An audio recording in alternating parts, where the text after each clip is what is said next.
joys of life and to console each other. Hello. I am sorry, but I must interrupt this show. You know what it is. Hey, ham solo. It's time, baby. Low. Let's turn out we do. Hey.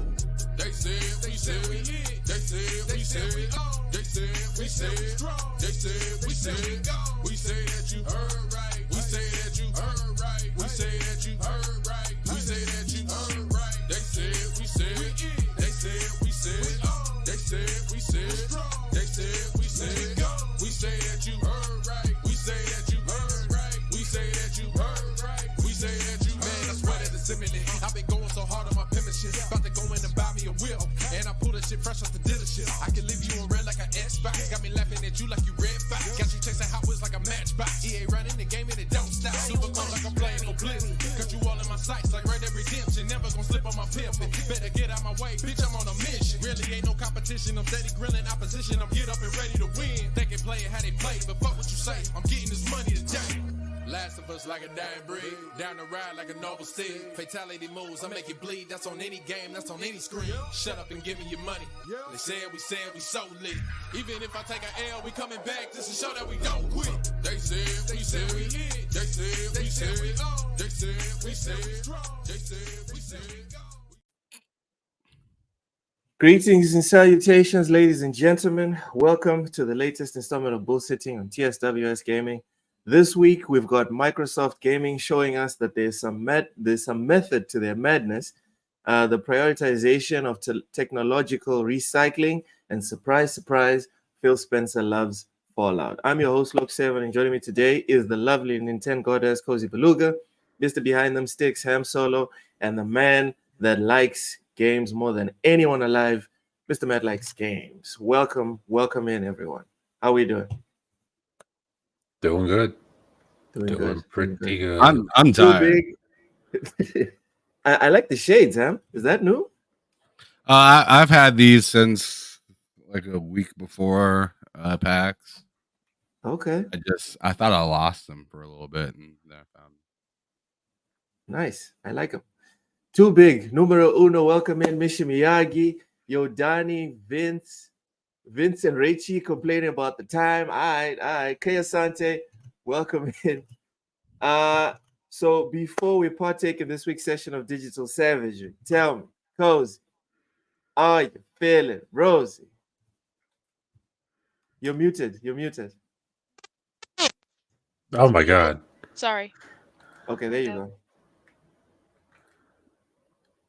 Yeah. Cozy, how you doing? I'm doing fantastic, Roni. Because I was productive.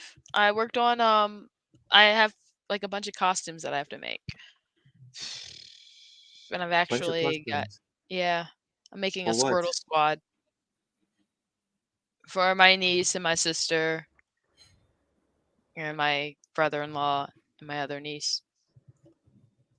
What's Squirtle Squad? It's just like a bunch of Squirtles.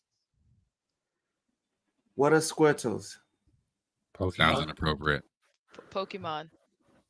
Pokemans? Oh, those are Pokemon. Okay. I believe they're pals. Squirtle. That shows how much I know about Pokemon. Who in the panel is at least half Latino? My guess is they're the person that made the show late. You wouldn't believe if you had to guess, Yodani. Guess who is half Latino? Guess, and I'm sure you're gonna get it wrong. Fastback, welcome in. Loke. Look at that Latino face. I mean, I'm pretty sure there's a lot of Latinos in Texas, especially Southern Texas. Yeah, it checks out. That's honestly on point. That's a fact. You don't think so? Get him. He knows what's up. I do. Sir X-Man, welcome in. Oh, Richie's half Salvadorian. That's nice. Stanley Francois hopping in here nice and early. All right. Well, let's get to the topics, people. Sorry. Before we get to that, Matt, what you been playing this past week? Buddy, I've been playing almost nothing but Fallout. Which Fallout one? 3, New Vegas. I'm on 4 right now. I've just been playing Fallout. 4 is my favorite. Have you been finishing or jumping around? Jumping around. I've already finished. The only one I haven't finished is New Vegas. And I'll tell you what, this is going to be a controversial opinion, but I sat in the party the other day. New Vegas is probably my least favorite. Between 3, New Vegas, and 4, and 76. New Vegas is probably my least favorite. That's the only one I haven't finished, but I mean, jumping around a lot. I'm on 4 right now, and that one's my favorite. All right, so since Cozy holds all the cards of whether people are real gamers or not, Cozy, Yes. are you a real gamer if you're not finishing the games? Yes. I've finished all of them Yes. except the one I don't like that Absolutely. much. I mean, and I think honestly, this idea that you have to torture yourself in your spare time and play through a game to or play through certain amount to consider your opinion to be valid is ridiculous. If a game is not fun, we aren't here making serious money off of this. If a game is not fun, put it down and do something else. No one is going to be like, yes, it's ridiculous that people are expected to be like, well, I put 5 hours. 5 hours is a lot of time. It is. That is, I don't care what anyone says. For leisure, that is a lot of time, and I could be doing something I like. Spitting facts. That's fair. All right. Speaking of which, when you're telling us you were feeling cozy, you didn't tell us what you've been playing, Cozy. Oh, I've been playing Super Space Club. Don't judge me. Don't judge me. The forbidden word. What's the forbidden word? Starfield. Oh, I know what she's. Is that what you've been playing, Cozy? Yeah. Your camera's off. What? Something's up with your camera. Why did my camera just shut off? That's stupid. All right. Oh, Still OBS playing- closed. Okay. Still playing one of the best games this generation. It's cursed for a reason, right? Starfield did something. There's so many games that come out today and we forget them 5 minutes later. Starfield did something. So Those hate articles, months into it, it was like, let it go, let it go. let it go. Why do I know this song? I have nieces, all right? That's why I know the It's okay. You don't have to. You can like Frozen. No one's Frozen. judging you. We're not judging. I don't like Frozen. It's I okay. just want to put that out there. Be honest with yourself. I mean, honestly, you kind of sound like you like Frozen. I've never heard someone go, I don't like Frozen, guys, and not like Frozen. You like Frozen. I have nieces, okay? That's Yeah, you can don't like- have you to make can like- excuses. You can you can like Frozen. No big deal. None of us are. all right. Hey, I'm not judging you. Welcome in, Mr. Joanna Dark. It's been a minute. Ham, what you been playing this past week? You're muted. Sorry. One of so some of this Tekken footage that you're watching right now is from Lord Cognito. He had a geez Louise, did somebody turn up the music like crazy? I didn't do nothing. Music? That's Loke trying to act like he ain't doing nothing in the background. Anyways, what's it called? Yeah. So that was from Lord Cognito doing oh my goodness, it's so loud. Yeah, it's from Lord Cognito doing a fight tournament or it's not really a fight tournament last weekend. We were just all playing with a bunch of us. It was like 7 or 8 of us playing versus each other. It was a good time. But yeah, I've been just like Matt for the most part. Like after that Fallout TV show came out and I binge watched through that, I couldn't help myself. I've been playing so much Fallout. And as I was telling Matt before, like I had got Fallout 4 during the time Halo 5 came out, because it was around the same launch date. They were both in late 2015, and for myself, I was just like, this isn't really what I'm looking for right now, because like I was really into Halo and playing with other friends and stuff like that. I wasn't really looking for single player at that time, and I didn't really understand what I was doing in Fallout, because Fallout 4 was my first Fallout that I ever got into, or at least tried to get into. I only put 17 hours in before I put it down, which is not a bad amount of time. It's just not a crazy amount of time when it comes to Fallout whatsoever. But after now beating Starfield, beating the living hell out of Starfield, going back and playing Fallout 4 was easy, because I knew all the buttons and everything. like the buttons made sense. The way that I go to grab my guns made more sense. Using things, some of the hidden buttons that you don't think about, were easily available to find and figure out, and I ended up having a lot of fun. The game has FPS boost right now for Fallout 4, and I think it looks good enough to play right now. I don't have any problem with it. But they're doing the next gen update, which is going to make me even more excited to get down and play with that game. So I'm here for it. I've also played a little bit of New Vegas. I shared a clip on Twitter earlier of me shooting some like memorial thing and this dude freaking out, and I called him and his brother a bitch. It was great. And then and last night Matt was making fun of me for playing Fallout 3 and bitching about all the different things that aren't available in that game compared to 4, and it really made me respect 4 a lot more, because it's just like, man, they don't have a lot of the things that make it a little easier in 4 and 3, which makes sense. It's the older game, right? But but goodness gracious, the whole thing is just totally different. There's no running. Obviously the graphics are a little bit more dated, but I mean, shout out to the Series X for having the backwards compatibility available, right? I mean, you got the FPS boost on that game, 60 FPS, and although it doesn't look visually like something new by any means, because it is a 360 game, it runs like butter.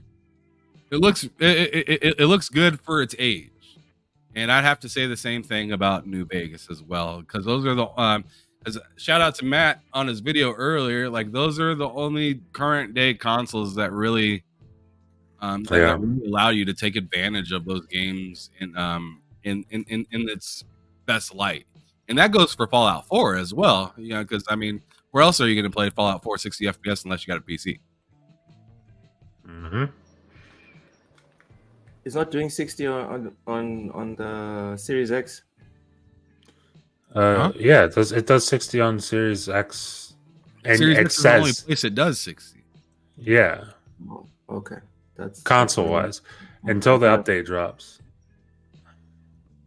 Okay. I thought I heard it wrong. Or only PC is doing 60 FPS for Fallout. Let me get this super chats real quick. Yo, Danny, thank you so much for the $5 super chat. Says we're going to talk about the horny journos on Hades 2 versus attitudes towards our own down bad bros on Stellar Cheeks. All I got is heteronormative lust equals bad. Anyone want to address this super chat? I think it probably has more to do with the fact that it's an Asian game. And Explain. Asian thirsty Asian dudes, thirsty weebs, kind of, one bad apple spoils the whole bunch. I don't understand how that addresses the other comment. I think that's more of like what it happening? is. Okay. So no one else has anything to say about this super chat, correct? Wait a second. Can you reread that one more time for me, brother? We're going to talk about, are we going to talk about the horny journos on Hades 2 versus attitudes towards our down bad bros on Stellar Cheeks? All I got is heteronormative lust equals bad. So I seen a video this morning of oh no, it's Alex talking about this very specific thing, and how some of these journalisms are like tisk about Stellar Blade, but they're like proud to be talking about the horniness and stuff like that with Hades too, which is mad weird. Which is kind of weird. To be fair, it was also the same with Baldur's Gate 3. Where like the main selling point of Baldur's Gate 3 was like, oh, you can fuck a bear. Oh my god, how crazy is that? It's like, dude, like, but Stellar Blade, the chick has some curves, and everybody's like, oh, what are you looking at? Why are you looking at that? Nothing. Yeah, like, dude, like within 5 minutes of playing Baldur's Gate, you meet that vampire who's just obscenely fucking horny out the gate, and it's like, that's the game. That's the game, but you can't have a curvy female character in Stellar Blade without people going fucking insane. I don't know.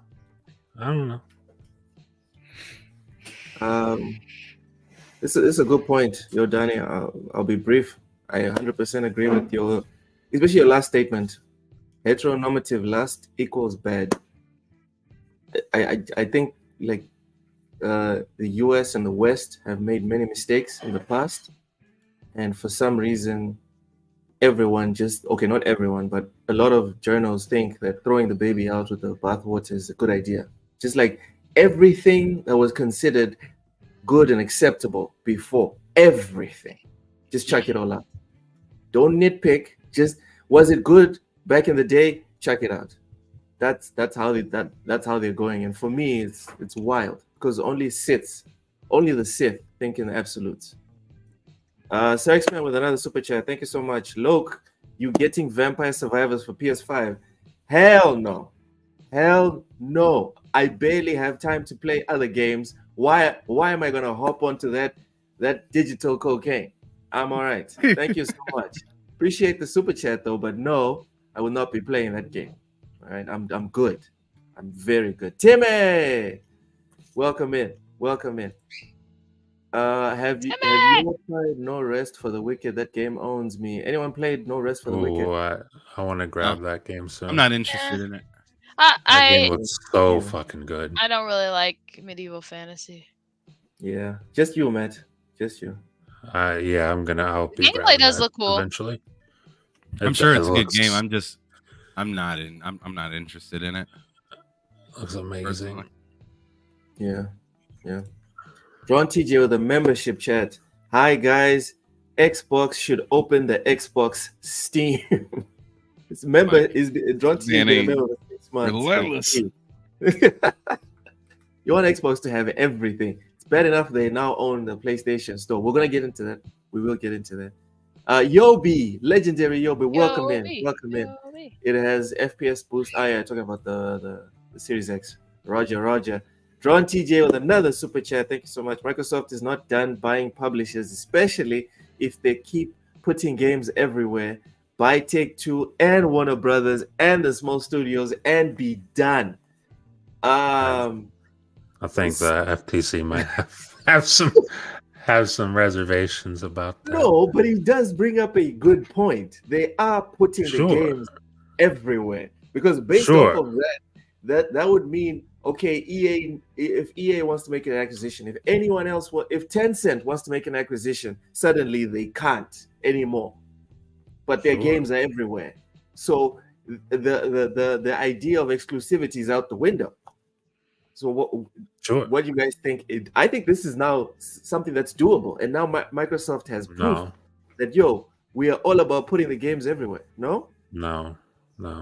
Just because they can put all the games everywhere as much as they want, but at a certain point, like you like mentioning Take-Two and WB, and like at a certain point, it's like yeah, you put the games everywhere, but you're still making like nobody else is. I mean, and granted, that's Microsoft's thing; they make money, but like you're basically shoving everybody. Excuse me, my God, you're basically shoving everybody out as far as making money. Like Sony, like forget Sony, forget EA by themselves or whatever. Like it's just Microsoft. It would just be Microsoft at that point. And I don't think, like, as an Xbox fan, I don't think I don't know how much I would love that. And also, I'm pretty sure even if you put all the games everywhere, FTC would be like, no, you're not doing it. No. Studios, though, please get Techland. Please get Techland, Microsoft. Cozy, Ham, is this out of pocket or perfectly okay?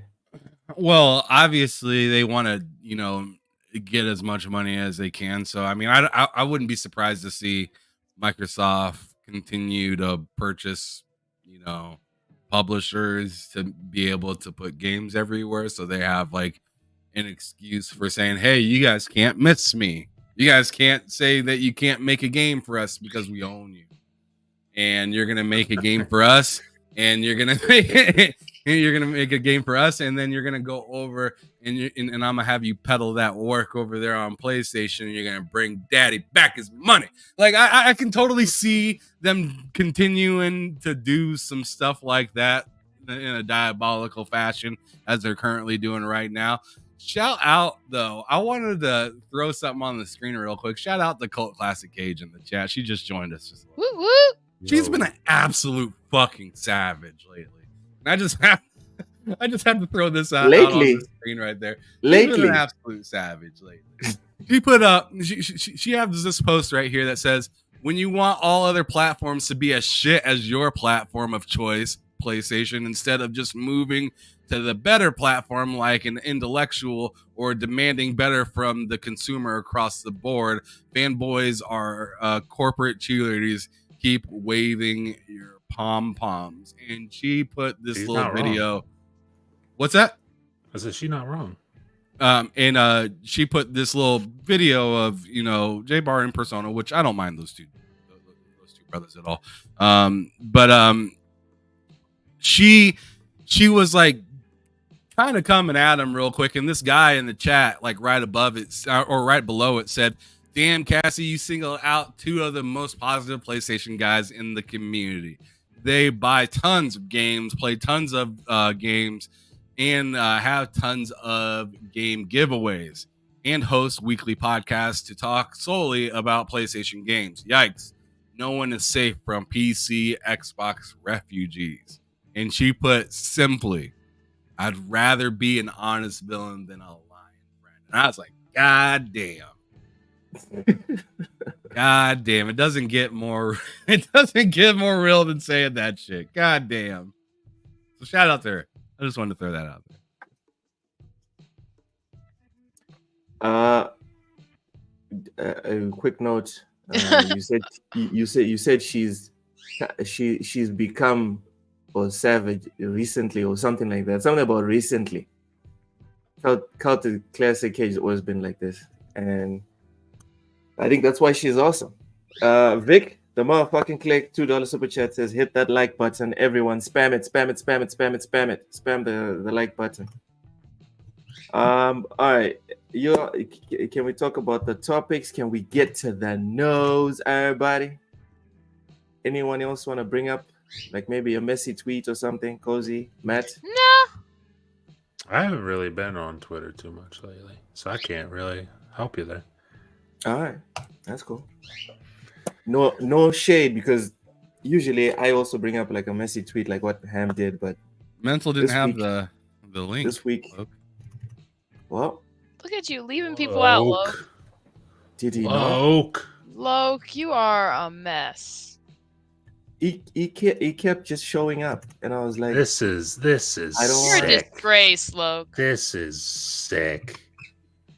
Okay. I don't know what we're even doing. Happy I went to Twitter to go see what was going on. Okay. He finally figured out how to keep me off the show. Oh, he kept hacking the freaking show, and then he kept showing up. That's what was happening.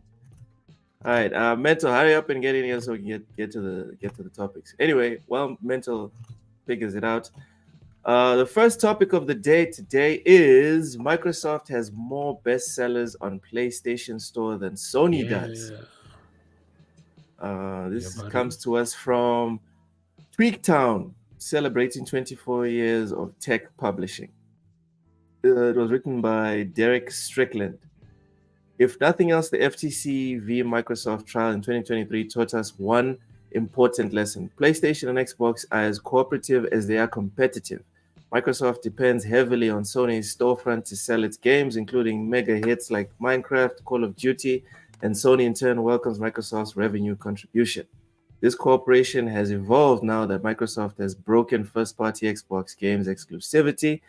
Microsoft has grown considerably now, and it owns Activision Blizzard King, etc., etc., etc.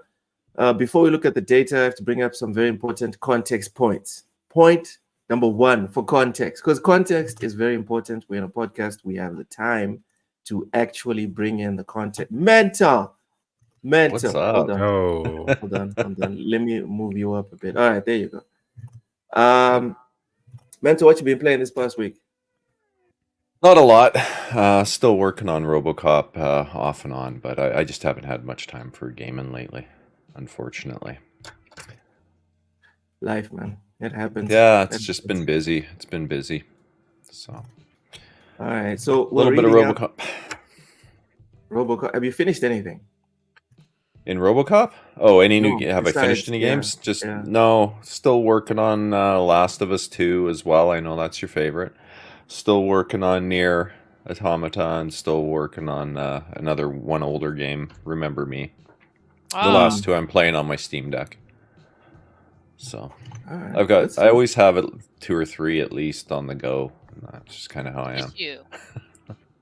Yeah, I'd say I'm Good stuff. hardcore, except I probably haven't gamed more than a couple hours this week, so it's been a little weak. Dude, Anyway, adulting is rough. That's the truth of it. Sir X-Men still playing Yeah. Tomb Raider Remastered.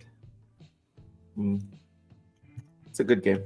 All right. So, Mental, just to catch you up real quickly, we're talking about Microsoft has more bestsellers on PlayStation Store than Sony. And there's some key points for context that the writer in the article brings up before we look at the data itself. Oh, man, this is tragic. So, point number one, PlayStation Store rankings change on a daily basis, and the info provided below only reflects current standings. Second context point, listings are based on region, which will be different depending on which country, region you live in. The bestsellers list includes free-to-play games like Fortnite. The last context point is prices fluctuate and discounted games will often top the lists and or be included. All right, now we have to look at the data. Ham, we mind pulling up the data. Mr. Johnny Dark, member for 8 months. Kojima is God tier. That's the super chat. Thank you. Thank you so much. Thank you Get so much, that off Mr. the Johnny Dark. screen. He is God tier. That's an awesome point. Ham, mind pulling up the data For what? for the distribution of the top 25 games. Do I have that? Did you send that to me? Yeah, it's in the article that you sent. That Matt sent. Oh, that's a different article. You said Derek Strickland. Damn it. If you open the link that Matt sent, it goes there to you go. Derek Strickland's Gotcha. article. Super chat from John TJ, $2. Thank you so much. It's so much fun derailing your show. Hey man, as long as you're doing with super chats, bro, keep doing it. Keep coming. Appreciate There you. we go. No Diddy. Need no Diddy also. whoa! Bam. So there's the data. Look at that. Data. Can I say something really quick about Yeah, that chart? So even if you were to take, because I saw people saying, well, yeah, they only have more because of like Call of Duty, like Activision and Blizzard. Okay, so take away Activision and Blizzard from that. They still match Sony. It's 5 versus 5. They still match Sony in their top 20. If you take away. If you take out Call of Duty and Overwatch 2, they still match Sony. But we're not doing that. Exactly. We're not doing that. That's not the reality. Yeah. Right? Yeah. So even as like the PlayStation guy, we I just kind wanted of to point have that to out. face facts. Yeah. Exactly. I just want to point that out. That's not the reality. We can't just take those out. But if we did, it would still be the same thing. Equal. That's hilarious. It's still not more. It's not more if you take them out, though. Sure, but you're not taking them out though. So you just hate PlayStation. I hate what? You just hate PlayStation. I just want PlayStation to do something good, please. What they've been? Oh, come on, Matt. Don't be like. What would they do? What they do for me recently, Loke? Let me know. Stellar Yams. That's what they did. Oh, the demo they gave to me, then took away and said, you got to wait a month to play this. And I'm like, I don't feel like playing it now. I'll play it whenever I want to play it now. That? Screw you. Exactly. Grand Blue Fantasy Relink? No? Nope. What? I haven't played it. Was that directed towards me? Yeah, Matt. Get the fuck out of here, Loke. I was like confused. I was like, wait, who is he talking to? Because you're not talking to me with that. Kesante member for 7 months with a membership chat says Mr. Jonah Dark is a God Jima and Nintendo shill. Thank you. Also, you said it right. God Jima. Sir X-Man with the super chat. Thank you so much. Ham Solo is gonna have a long podcast day. Red Bull. Maybe.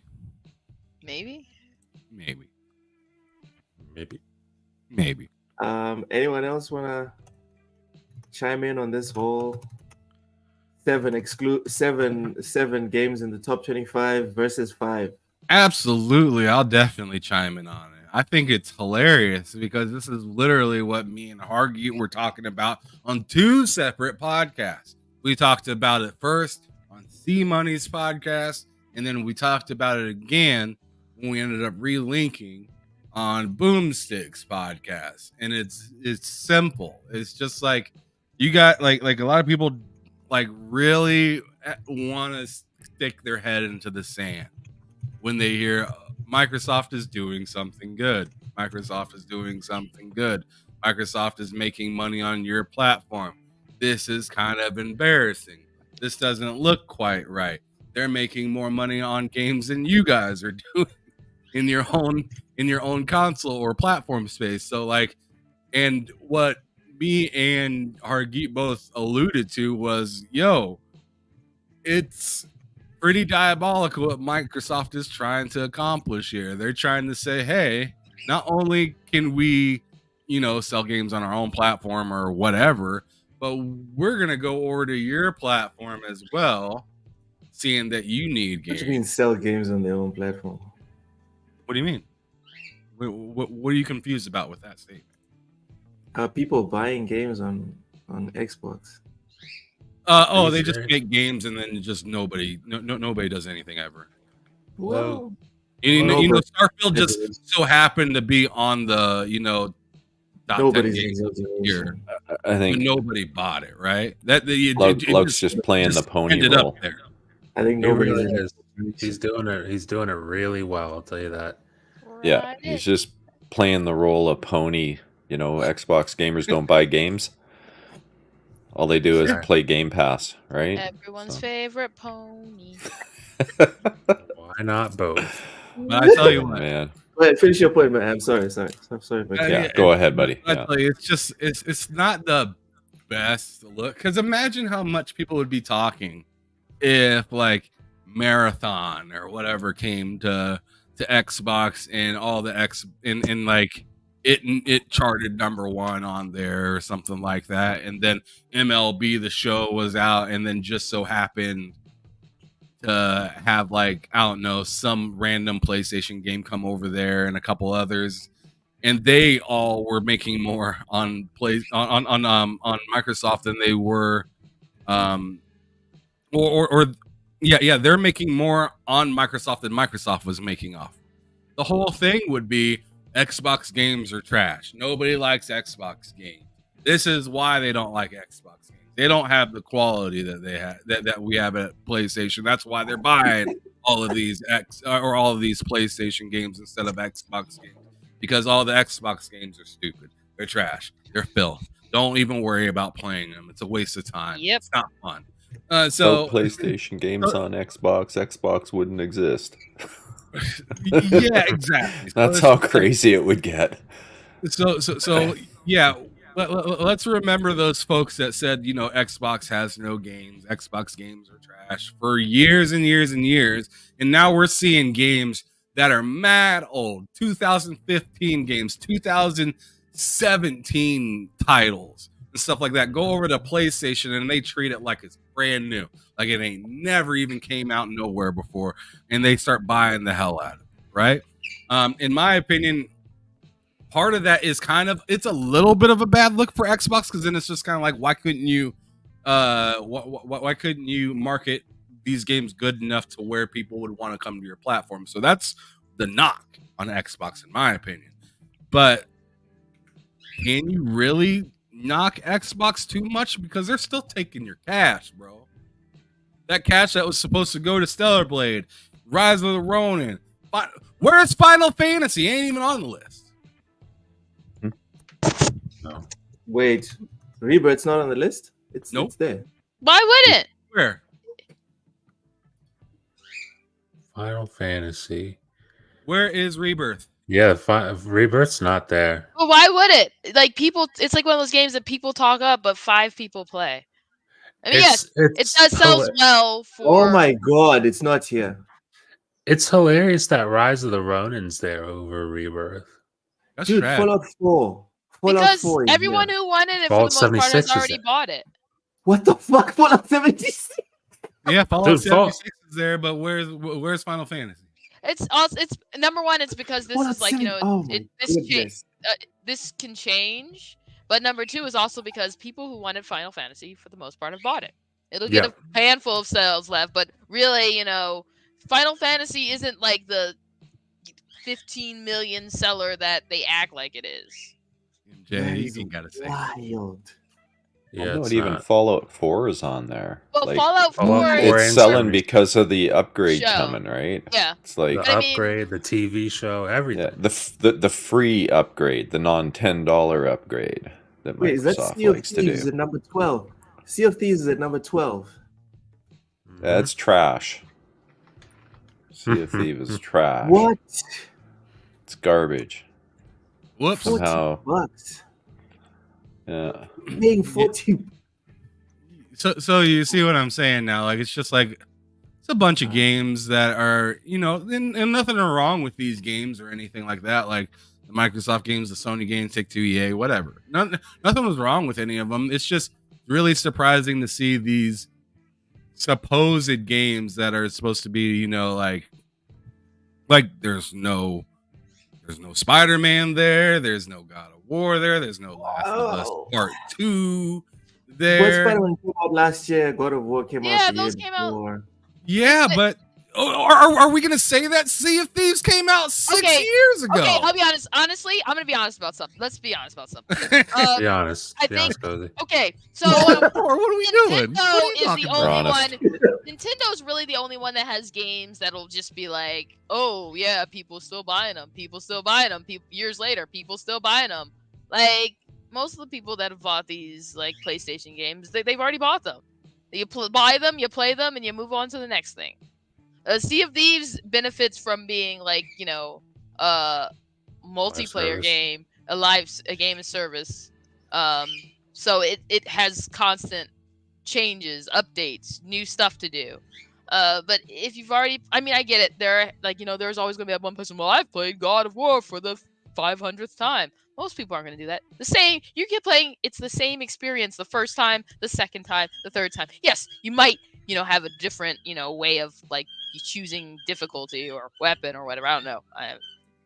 but you're seeing the same cutscenes. You're seeing you've already been there, so it's not going to be a game like most Sony games are not going to be games where years later someone's like, man, you don't rebuy them. You don't. Most people don't replay games, so you don't replay them. We already know. I know people are gonna say that most people don't replay games. Let's be honest. So I just a quick interlude here or interruption. I sent a link to Sir X-Man. He's really desperate to get in here for 10 minutes. Says he really wants to say something that's very important. So just so no one's shocked or surprised when he hops up in here. But Sir X-Man, it is 10 minutes and it is about this subject, and we need you to get the your mic in. together. All right. So get your points ready. Come in and say your piece. Mentor. You guys hear her? No. Yeah. We heard her before when she was like screaming all over the place, but are you leaning so your mic catches her? Going a little psycho, is she? No, she's singing. Oh. I think you need to get a better mic. This is like a sign for you to get a better no, mic. this is a good mic. It doesn't pick up random noises from the other side of the Good room. noise cancellation. I just want to hear a single shot from a 9 go off in the background. All right, let's get this. What? And then feathers floating across in front of her camera. Is that what you're getting at? You guys are terrible. Before Sir X-Man hops in here, let me read this super chat. Mr. Joanna Dog, thank you so much for the $5 super chat. Kesante just acknowledged Kojima as Godjima. My job is done. Kesante loves sleeping for 200 hours playing Horizon Forbidden Sleep. Aloy is his pillow. Mr. Joanna Dog, you never fails. Appreciate you, man. All right, let's get Sir X-Man here to chime in. Sir X-Man. Okay, I didn't fire up the PC because this is going to be quick.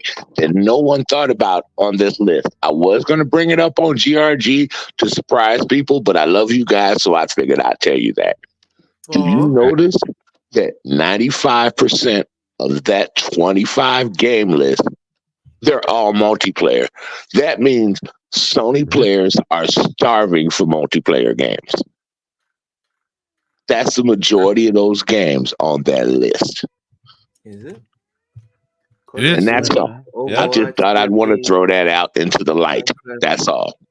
Oh, wow. That is shit. So that narrative about just story sex, man. Thank you. That's a very good point, man. Appreciate you.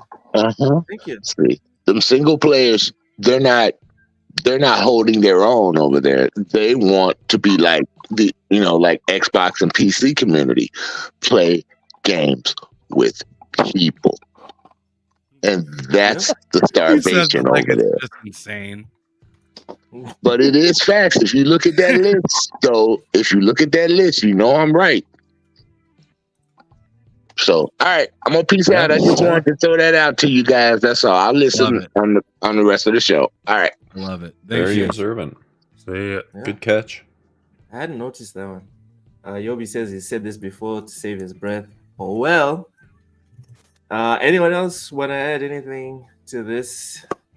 I like what he said because it's true. You look there, it's like Call of Duty multiplayer, NBA 2K. That's a lot of people want to play versus other people. MLB The Show, baseball. It's the same thing as 2K. Same with Madden. Helldivers. The whole point is to play with other people. Overwatch, teamwork, soccer. Same as Madden and 2K. WWE 2K24. They have a ton of dope stuff that you can do within that game, but also playing with other people. GTA 5, obviously. Roblox, obviously. Sea of Thieves, Rainbow Six, Destiny. I'm looking here, and it's just like a very few, maybe like what is it, like maybe 3 games, maybe 2 or 3 games are single player games, and that being Fallout 4. Stellar Yams, and what else? Dragon's Dogma too. Yeah. How is Stellar Yams at number 22? What? Not enough people are buying It it. should be higher. We already knew a bunch of You're people right, it weren't should actually be. going to You'd buy that expect game. it to be, but it ain't. Not out I yet. thought we, Give it we time. all pre-ordered Stellar Yams. Yeah, but it's a lot of people pre-ordered it, but Stellar Yams is honestly still going to be a niche game. I think that's true. And It'll also sell the well, fact- but it's not going to be like set the world on fire. Yeah, I think it's more niche, and also the fact that most people, I mean, the general sentiment online seems like most people don't pre-order games. Yeah, especially if Okay, you're getting that's it it. digitally, which most people I'm do. pre-ordering it. Let's now. go. Let's go. Do your part, Mental. Do your part. There's really no benefit unless you're getting like a good discount to pre-ordering, especially if you're buying it digitally. Yeah, and it Yeah. doesn't run out. So If I buy it, it'll be on disc. Pre-ordering the for pre- me is usually buying it like the day before or like the hour before. If I really want it that bad, just because it's like Get that 'cause pre-order usually the only bonus. time I want to pre-order is if it comes with something, right? Or like comes with a little something extra. And I know I'm gonna spend full price on the game anyways. I'll just wait all the way up until like the day before, or like the day of, and pre-order right before it goes live or something like that. I've done that with several games. yeah. Drawn TJ with another super chat. Thank you so much. Says Final Fantasy is overrated and needs to be left alone and die. Ooh. I want to fight you, Drawn TJ, because like I just started as a new fan of Final Fantasy. I've always felt what you were saying, right here, but I'm like I think 70% through Final Fantasy Remake, and I'm having a blast. And the battle system is not at all as boring as people said it would be. It's so good. The loop, it makes you want to even go and grind. That's how good it is. So that's my first point on that one. Anyone else want to say anything on Drawn, TJ? I don't really I have think he's kind of spitting. I don't really have a strong appreciate. I wouldn't say I honestly, the only reason I say that is because it's sort of like a lot of people look at the franchise with like nostalgia lenses. That's why I'm And talking about a They remake. Which expect is, a lot of people to have the same sort of. They expect like, why isn't aren't more people into it? Because it's not that big. It's like I always say, my favorite saying. I talk about it. Final Fantasy is your 16-year-old dog. damn. It's old. It's got really bad Tired. eyes. Can barely walk up the stairs. But you have fond memories of when once it could run, when a time when it could run and catch a ball. But those times are long past. Oh, I'm depressed. Wow. Jeez. That My poor was a dog. hell of. Jeez, Cozy. Wow. Mental? Is Final Fantasy overrated? Not even want to talk to Matt because Matt, jeez. I talked about I tried playing Final Fantasy VII Remake. You guys gave me some advice. I haven't gone back to it. I will eventually go back and give it another shot, but it's never really been a game I've enjoyed. So I guess in that respect, to me, it's overrated, perhaps. But that always happens to me, man, because I don't suffer FOMO, right? So I don't go running out to buy single player games when they first come out, and then the hype train gets out of control, and the next thing you know, everybody's screaming 10 out of 10, and then by the time I get the game 6 months later or whatever, I'm like, really, like, this thing sucks, or I'm just completely underwhelmed because of all the hype that built up over time, right? So. I don't know. I'm not at all. I don't feel betrayed at all by the people that hype Final Fantasy Remake.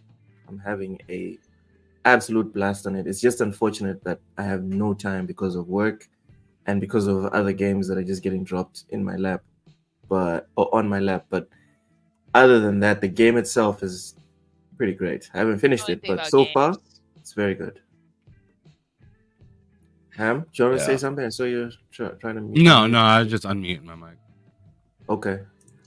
Cameron, you got something to say?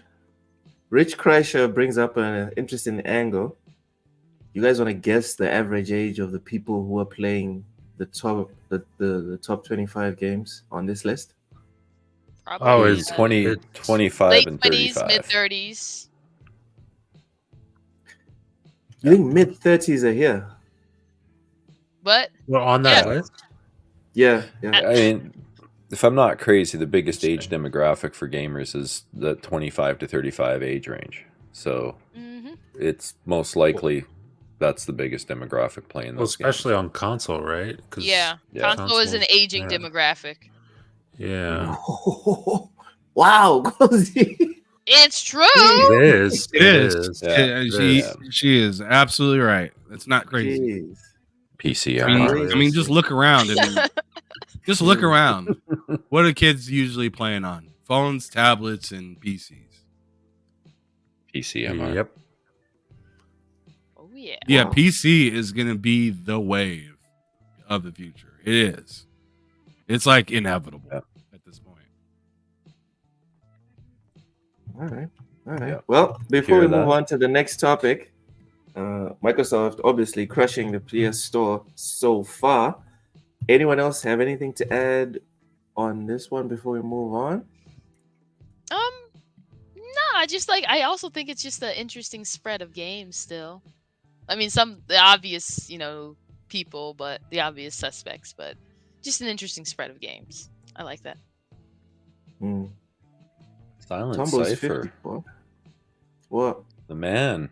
10 gifted subs. Oh, wow.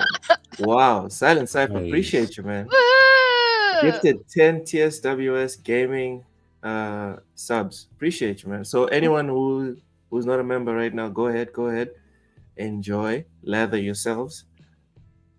You yourself are your best critic. No one should tell you what to play. Facts. If you need other people to tell you a game is good or not based on their opinion. Oh. Oh my goodness. Oh shit. You know it's old when. Yeah. That's good. Kind of true. Yo, Danny, I need to get you Oh. on my pod on Sundays. Me and you need to have a conversation. Your jokes are so dark, but they're so funny at the same time. Only people loving Final Fantasy Remake is 28 to 40. Mental is that backlog that gets you out of the older games that you bought. Yeah, true. Get a PC. Hashtag get a PC. I feel this one because that's where I'm going naturally. Before all of this even happened, that's where I'm going. Silent Cypher, the $2. Go ahead, Cozy. I was just gonna say I have been in PC gaming for a long time. Probably I like having a console, but I never really put that much into it. It's convenient, but Yeah, it's super convenient. For your practical everyday gaming, it's. And let me tell definitely you, nothing. Never mind. Okay, Silent Cypher with the. Oh, this is want to build up. What a letdown. And let me tell you. No, I was trying to grab the Nothing. words, and I could feel them just slipping into the. Sliding away. Yeah, they were just slipping, and I just felt it, and so I said, "Never mind. The words are gone." Oh well. It's over. And you know That's that it. feeling where you try, the harder you try to hold on to what you wanted to say, the faster. And it's just Yep. gone. Yeah. All right, Silent Cypher, the $2 super chat. Thank you so much. you. Swinging through to show some love. Appreciate you, man. Appreciate you. All right, well, let's move on, guys. The Xbox parade is done. Are we done? Are we done? Anyone else want to add anything? All right then. Next, we have 75% of adults don't know how to recycle electronics. Here are the 3 best ways to responsibly dispose of tech. So the first way to do it is sell or trade in. Okay, first off, let's talk about the topic itself, and then we'll get into the 3 best ways. Open to the panel. Anyone have any thoughts on just this topic First of as a all, whole. let me go on ahead and say this was Cozy's topic. Cozy, take it away. Something I have a lot of like electronic bits specifically because I have always been pretty aware of lots of things going in the world, a lot of environmental waste that happens with like, people be like, oh, this phone no longer works or whatever, and it's like, especially if it's a cheaper phone, just toss it in the trash.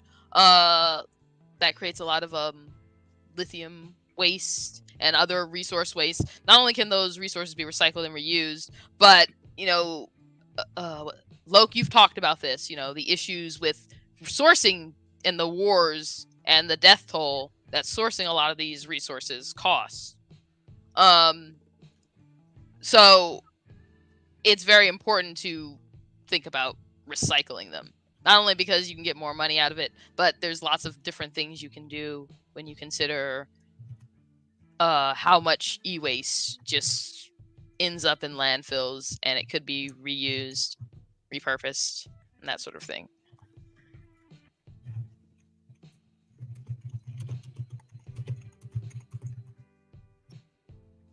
Yeah, it's a very important topic, and I'm glad that you wanted to bring it up to the forefront. What's the I'm curious to know, like, what's the thing that you buy on a regular basis and then you have trouble getting rid of? So is it phones, tablets? What technological thing do you guys get often? For me, it's headphones. I have about 5 headphones. Yeah. And I don't know what to do with them. I'd say headphones, phones you just mentioned.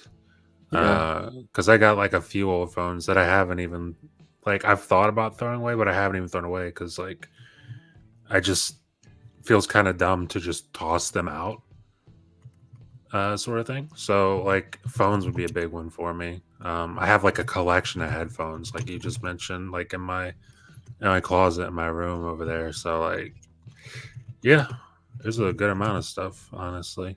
Controllers that I've collected over the years that have stick drift or issues with them or whatever. There's a bunch of things. Yeah. So I don't know. Go ahead, Mental. Here we have electronic recycling depots, so you can take all your old electronics there and just dump it off. That's what I do. Yeah. I can just go down the street and with a bag full of old electronics, and they're happy to take it off my hands and make sure the copper's recycled and everything's melted down and reused and whatnot. Maybe that's just a Canadian thing. I don't know. Do they pay you, or are you just doing it for the sake of doing it? You're doing it for the sake of doing it. And same with batteries, stuff like that. Any old batteries you have, we just throw them in a bag and we take them and dump them at the depot, and they take care of all that. Now that said, cell phones and stuff like that, I'll usually trade them in, right? That's my standard strategy there. Unless I need to hand one down to my kid or something like that, then I'll hang on to it. Or if I get a limited edition version of a phone, which I've been known to do because I like my limited edition stuff. I'm a sucker for that, but I'll tend to hang on to those. But other than that, now I've said that, I've got a ton of old electronic stuff because I just kind of like that type of stuff. I'm a bit of a geek for it. So I've got old motherboards and all kinds of stuff from PC building years gone by. Anyone need to see a 386 motherboard? I got one of those laying around somewhere. Are you going to be featured on Hoarders anytime soon? Yeah, it's not that bad. But yeah, I've got some stuff that is actually pretty rare now, and bizarrely enough, worth pretty good money. So just keep hanging on to it. I've got old graphics cards from the 90s I could get over $1,000 for. So goodness, why are people buying graphics cards from the 90s? Collector's items for geeks like me that like that kind of stuff. There's graphics cards that are considered quite valuable and heavily sought after. It's like anything, right? Rarity makes it worth money. And they're rare. It's hard to find them, especially in working condition. Yeah. That's why I take care of my stuff. Anyway, Anyway, that's what I do. Vic, the motherfucking click with another super chat. Thank you so much. Thanks, Silent Cypher. I'll pay it forward. Vic with a membership chat says, Vic gifted one TSWS Gaming membership. This is awesome. Lots of memberships going all over the place. Mishi. Yodani with the membership chat has been a member for 7 months. Can't we just ship to Africa like the 49ers sent Oh, damn. Super Bowl team? No, Yodani. No. We're also environmentally conscious in Africa. Also, quick shout out to Vincent Vega in the chat. Put up a book recommendation for anyone really interested in like the whole cycle of sourcing and how the world really works, not just pressing buttons on your machine, seeing what happens and how the stuff gets to you. Go and read the book. Also, TSWS will not be responsible for your therapy sessions after reading the book and you're traumatized. All right, just a quick disclaimer. I already am traumatized. Yeah. All right, let's get into the topic. So here are some ideas of how to deal with technological recycling. First off, there's sell or trade in your used devices.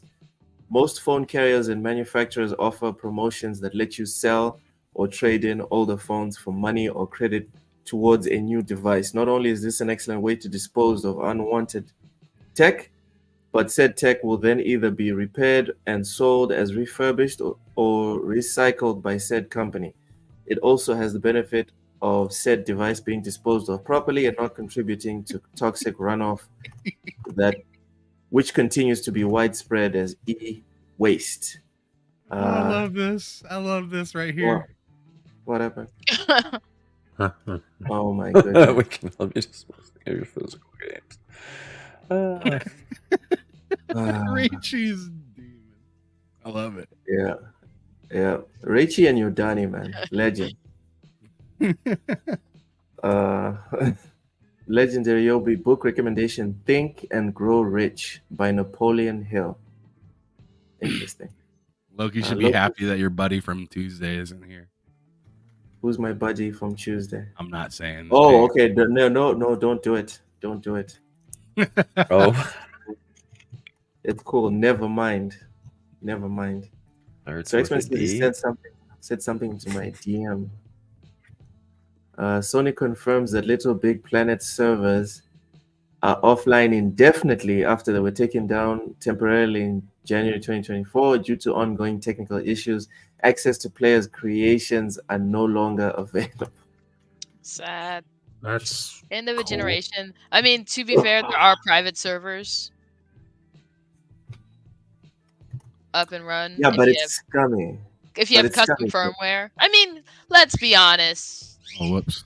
There probably are like not that enough people for them to even be like, oh man, this matters. It's a lot of nothing. Okay, so the question then becomes: is the mistreatment of customers only relevant or important if there's enough customers that are mistreated? It's only enough if it affects your bottom line. Well, if you're a business, then yes. The answer is yes. No. I'm not talking about from their point of view. I'm talking about from our point of view. Well, no, because we'd be the people getting screwed over in that case. But so I would disagree with that. But from their point of view, where the only thing that matters is money, why would they keep that? Why would they keep the servers running for a game that nobody's playing? Well, not nobody. Yeah, well, really, but as far as they're concerned, nobody. As far as they're concerned, nobody. Because if it was people like a serviceable number of people, they would not shut those servers down. So as far as they're concerned, it's not enough people. It's nobody.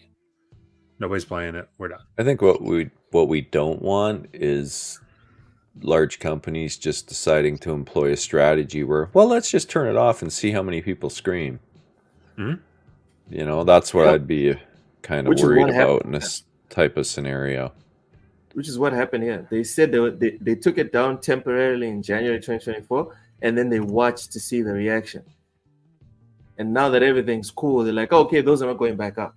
It's a new strategy. Yeah, not a good thing. That's messed up. It's not a good thing because lots of, I don't know, it makes me sad because at least it's lots of Little Big Planet was a favorite of mine. That's why it makes me sad. Yeah. Yeah, like I mean, sometimes in my world we'll have a system that's running that we don't necessarily know what it is. It sounds really bad when you say that out loud, but when you're dealing Yeah. with tens of thousands of servers, occasionally things stick around longer than they should have. They get missed during decommissioning exercises and stuff. And, you know, I always say on the call, I'll be like, oh, well, let's just turn it off and see who screams. And it's not what we do, though. We don't do that. We Hey, continue to drill down to figure out what it is and who it belongs to. did Sir X-Men send you the Wario 64 thing? Luke? Well, yeah. That's what we're talking about just now. Oh, that's what you guys are talking about, right? Oh, my bad. Shoot, let me go to that page then. Okay. Yeah. I was just double checking, making sure. Because that's nuts. I'm sorry. I've been like in and out a little bit because I'm trying to get my daughter to stay on task of cleaning. Well, good luck. Right.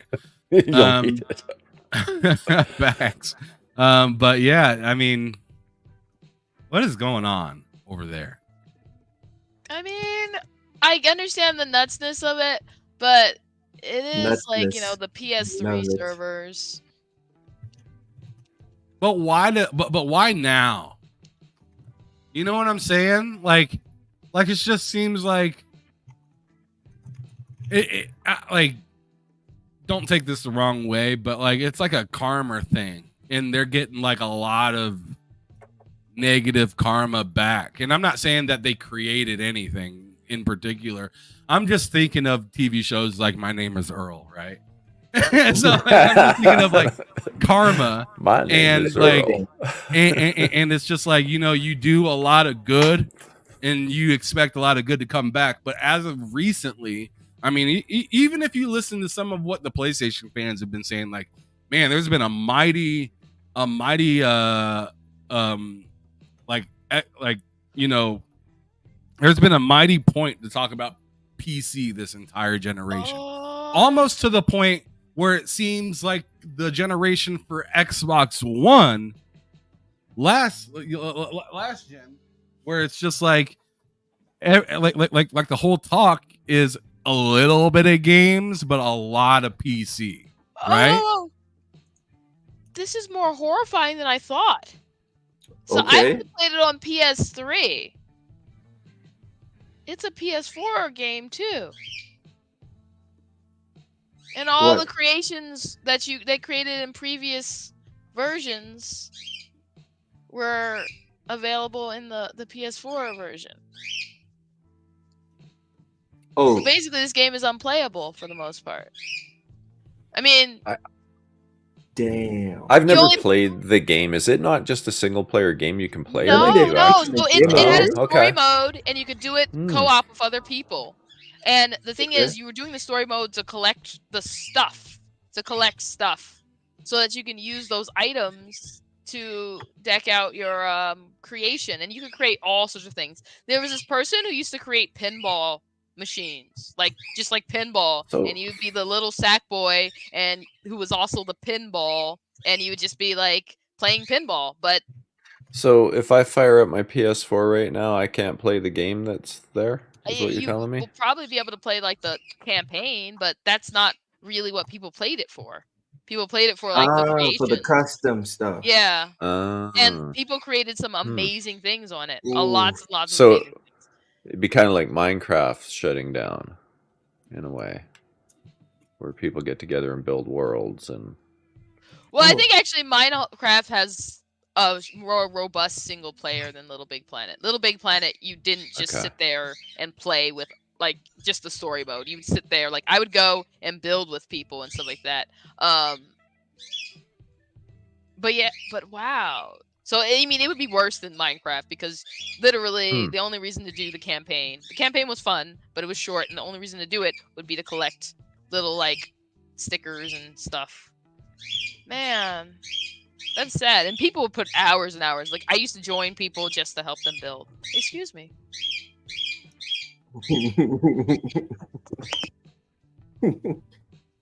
Dusty says, "Hi, Cozy. Sorry, I didn't realize it was you last night. Thanks for coming to the stream."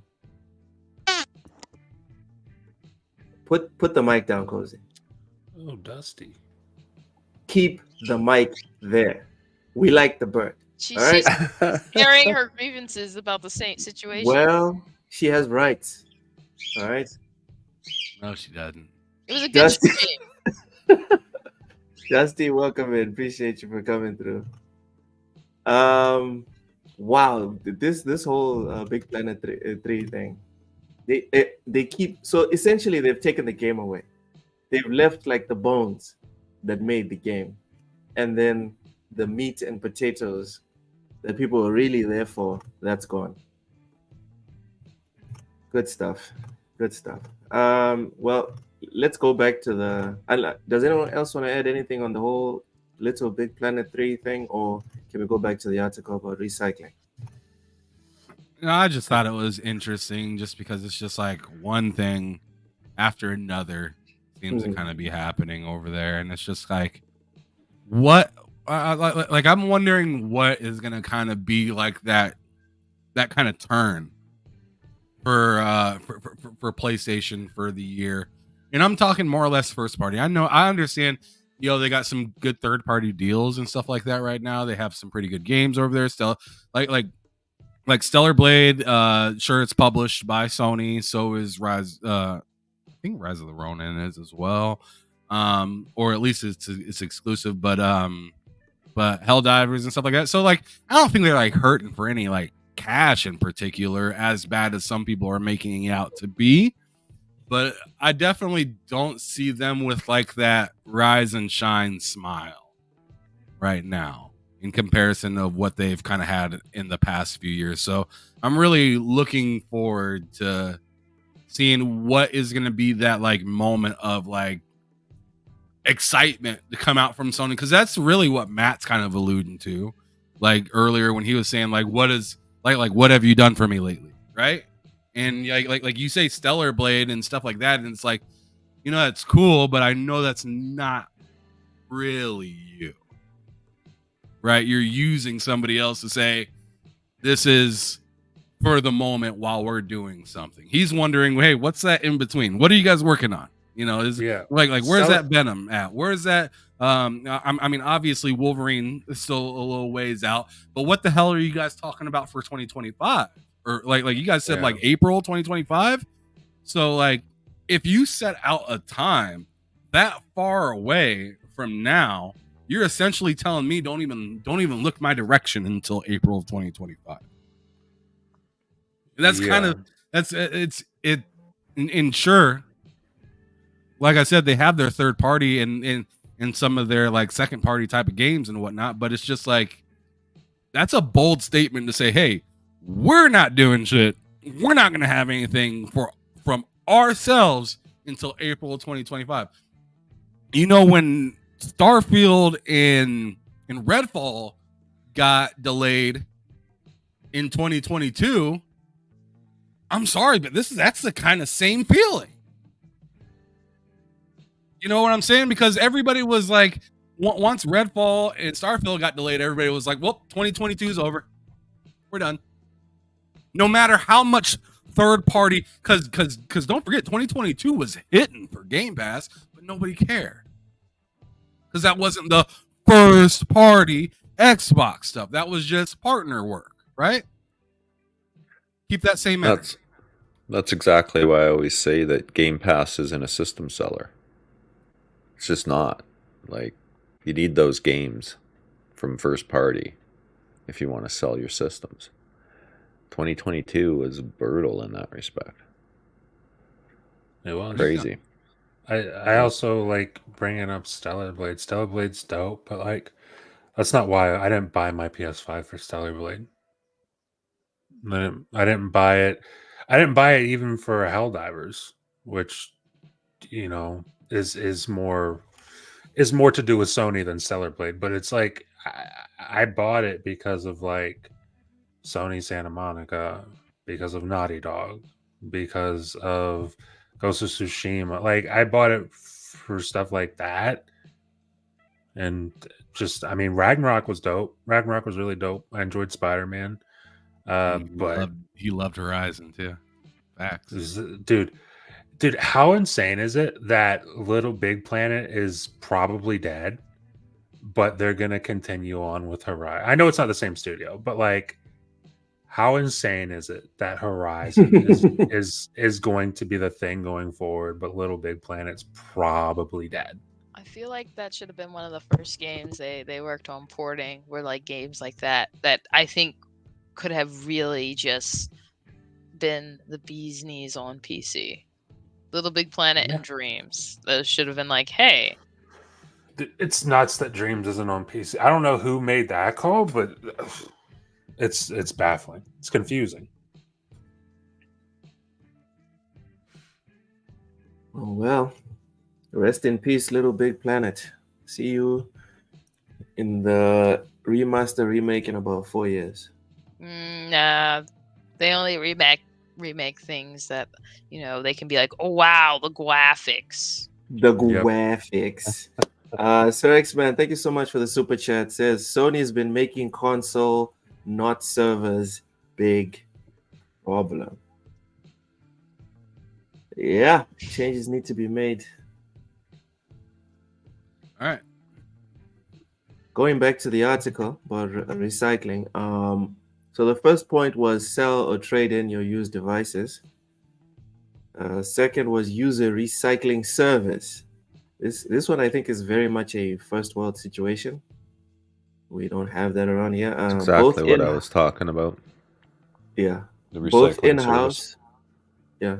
Both in-house and third-party recycling services will take your old devices off your hands, either through drop-off or pick-up services. Some of them even offer bulk services if you have a large amount that needs recycling. Not only is recycling much better for the environment, but those parts can be used to create new things, whether it's technology or a different item altogether. Now that I think about it, I remember seeing something on Instagram of a lady and her husband who take old stuff and make very nice furniture with it.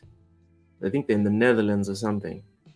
It's beautiful stuff, very beautiful stuff. And then they sell the furniture at a crazy discounted price, like 20 euros or something. And they make bank. So that's another good idea. The third option is donate them to others / charity. While you may no longer have a use for your old tech, someone out there just might, which is why donating either to those you know or to charities is also a solid option. So plenty of people can't afford the tech they need to function in the modern world, and donating to them greatly extends the lifespan of a device, especially when you repair the item beforehand. This one's very nice. Anyone have some additional thoughts on these ideas of recycling technology? I am going to use my old phone as a TV in my dollhouse. Oh, like a wall mount. Yep. Gotcha. Make a little wall mount for it and put it in right above the fireplace. Why have we not heard of this dollhouse before? Because I think I've mentioned it before. She has mentioned it. I'm about to say I've definitely heard of it. What? I don't remember. All right, so are we gonna get footage of it, pictures, videos? Yeah, once it's painted. But it's Do a nice to 20 see like as it happens. No, Okay, it's like 20 pounds, so I can't readily pull it's it. cool. It's cool. You should Cool. do a It's- 24/7 dollhouse live stream. Just put a camera in there. Yeah, Put a camera in it. like I'd watch it. So we can see what's on TV, you know, we'll sit back, watch the I'd watch it. dollhouse stream TV. Yeah, the cozy dollhouse stream. I'd watch that. Yeah. So that's a good idea. I'm trying to think about how to use other technological stuff that I have for other stuff. With lo-fi. Nice one, Dusty. Cozy. Put Yes, some music for your live stream. There you go. Lo-fi. There you go. Lo-fi is Yeah. the best. Yeah, recycling is the best. But I do think Mm. I have the same issue of headsets, like trying to figure out what to do with them. So yeah, I I understand feel that. bad throwing them in the garbage because it's plastic. So. Yeah. Anyone else have anything to say on this topic before we move on to Phil Spencer? Anybody Phil else?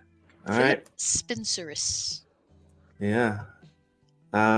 Phil Spencer put out a interesting tweet on the Fallout show having announcing the second season. So he said, "Congrats to everyone involved. We're thrilled to welcome so many newcomers to the world of Fallout from the highly rated show, now getting its second season to our deep lineup of Fallout games across console, PC, and mobile. Thank you all for joining us in the wasteland." Ham, this was your topic. Go ahead.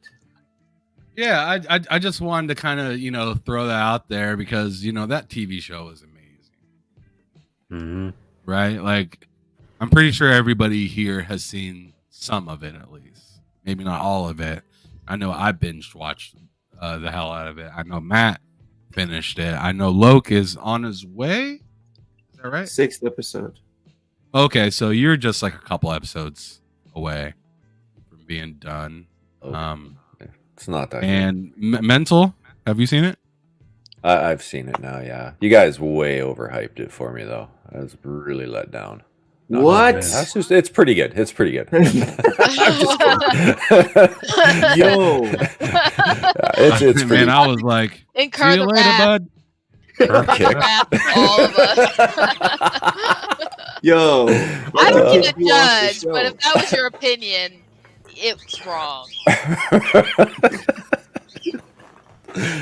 Mission accomplished. Troll No, seat.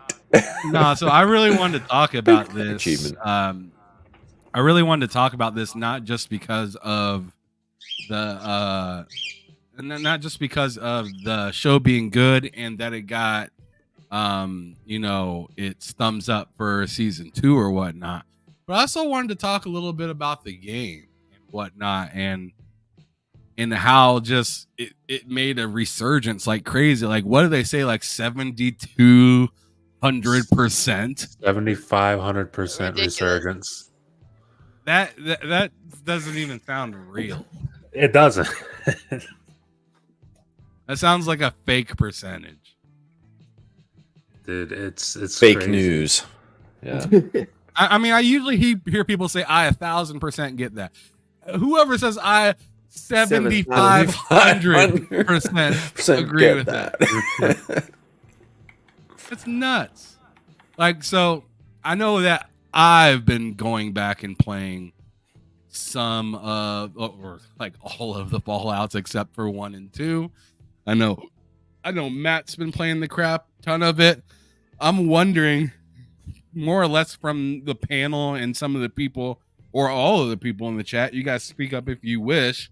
Like, how many of you guys are interested in going back into Fallout now, or It made when me. the update comes. It's gonna blank out, but it made me do that on my Steam Deck. Install all the Fallout games. So, It made There you. you go. yeah, There you yeah. go. It was a grabbed his hand and requirement to just watch got the ripping. episode. Yeah, it was a requirement. Oh, hey, we see you own a Steam Deck. Before you can watch episode 8, you must install all the Fallout games. You Yeah. have at least 3 hours in every game before you can watch the show. Yeah, no doubt. But Your task Yeah. to find Vault 33. Good luck. But Loke, how about you? Like, what are you thinking I'm about it? good. Are you thinking about so getting good. back into it, or are you just I've flat played- out done with it? No, I'm not done with it. I've played all of the Fallout Damn, games except for the. you reacted like I insulted you. Relax. No. I'm just saying done I'm with good. I'm good. I'm good on reinstalling them for now because I've played all of them except for 1 and 2. I've retried Fallout 4 several times since 2020, but it's just too rough for me. I enjoyed the crap out of it when it first came out, but it's too rough for me now. But I'm excited for the update. If I can play the update, I can't wait. you mean graphically too rough, or what's too rough about No, like it's the frame rate's not great. it? On your So you Series turn on X, F- though, you you just turn can off turn on the FPS frame. I didn't Yeah. do that. I didn't know. I Yeah, could turn do on that. FPS boost, then Do it that. fixes that for you. No, Matt. I still need to finish Final Fantasy Rebirth. I still need to No, play you don't. the Oh, game. skip that trash. Yeah, No, you skip don't. Oh shit! Oh my god! I don't even know why you would say that. You don't need to do that. that. I still need to play. I still need to finish No, the reviewing that game that I'm under embargo for. So no, you don't. yeah, there's no time for Fallout. And Fallout is not one of those games you can just hop on and have a jolly good time. You need to get You on sure can. Fallout and dedicate freaking 50 hours, 100 hours to it. I'm good. having a jolly good time right Alright. now on Fallout. Cool, What are you talking brother. about? I'm happy for you. I'm having a fun time. Nah, I just see it as like a time sink. The same.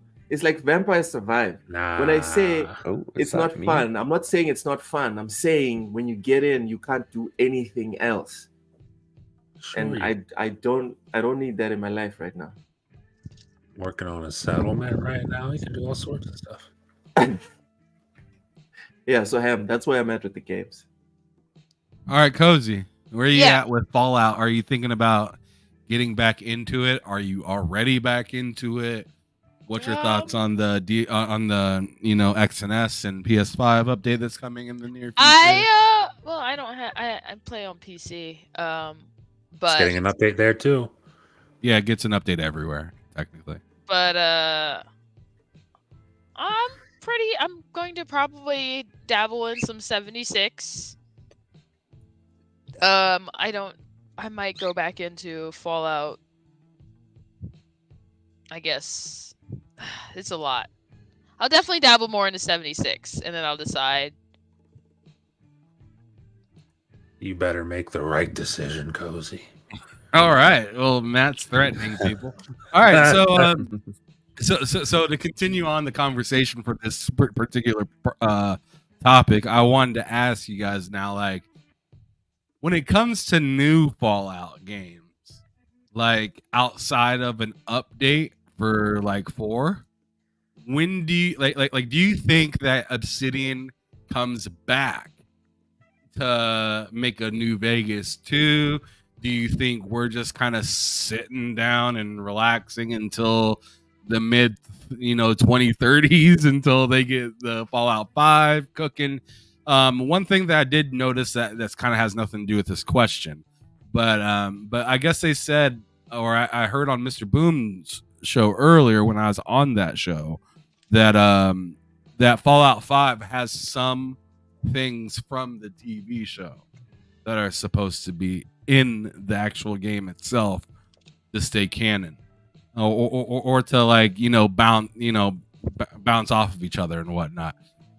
But yeah, I'm asking you guys specifically, when do you guys think there's a new Fallout like game I don't think we see Fallout 5 till like the mid 2030s. I think Obsidian's very, very busy. They're working on Avowed. They just did Grounded 1.0. That's finally fully actually released. Then after they've already announced Outer Worlds 2. I mean, maybe after that they could do something Fallout related. I think the thing to do would be to, and I said this in the party the other night, I think you should give it to an Exile for a game once they do Clockwork. And because I mean, between Obsidian and Exile and Bethesda, all of them in some way, shape, or form are Fallout veterans. So, I mean, I think it would make sense to give an Exile a shot at, if they want to do it, of course. Like if they really want to. All right, hold on, Matt. And we're going to answer this question for Sappho right now because I'm going to go on ahead and tell her no. 4060? Don't Are you? Yeah, don't do that. Don't do it. No. You could get a 4070 Super. Yeah, if you're getting a 60, get a 3060. It's not worth. I mean, I guess they have brought the price down on the. It's just don't do that. Yeah. 4060 isn't really worth it, and the 3060 actually fights just as well as the 4060 does. And there's been cases where the 3060 actually performed better than the 4060. And I think it's weird that the 4060 has less VRAM than the 3060. So it's just like, what? Like I don't know what they were really thinking with the 4060. I'd say save a little bit extra money and just go one above it. Get the 4070. I'd say the 4070 is good. But if you can save just a little bit more, 4070 Super is your best bang for the buck these days. In the NVIDIA class cards, for sure. Yeah. If you can swing it. Save for a couple more months or whatever you got to do, but it's a massive increase. I just know even 1080p gaming on the 4060 can sometimes be rough. Depends. I mean, we're at a point where 8 gigabytes. I mean, when I got the 3070, I mean, now I got the 4070 Ti, but when I got the 3070, 8 gigabytes at that time for 1440p was kind of pushing it. And now it's getting to that point in certain games with 1080p, where it's like 8 gigabytes might be a little bit rough. So yeah, you get. I mean, look for something. It's just not enough. Yeah, look for something 12 gigabytes or more, and start with the 4070 and go up. Yeah. Or go one generation back to the 3060, the higher grade version Ti. Sure. Oh yeah. You'll probably get just more because use that out of VRAM today, the VRAM is so important. It really is. So it's kind of insane to me that they made a next gen version of the 3060 and took away some VRAM. I thought that was crazy because that's like been the whole issue for a lot of people this generation with games is VRAM. NVIDIA does that to themselves all the time, though. They start screwing with the bus width and trying to really segment their product stack, and it gets them into trouble because then AMD comes out and doesn't do that, and you get double the RAM at the same price point, and they end up screwing themselves over. They're trying to really upsell you all the time, and I guess it's working because I'm recommending 4070 Super, but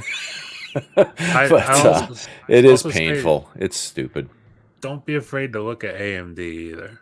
Oh yeah, but AMD chill. I mean, like a 7800 XT is XT real good. 7800 XT is nice.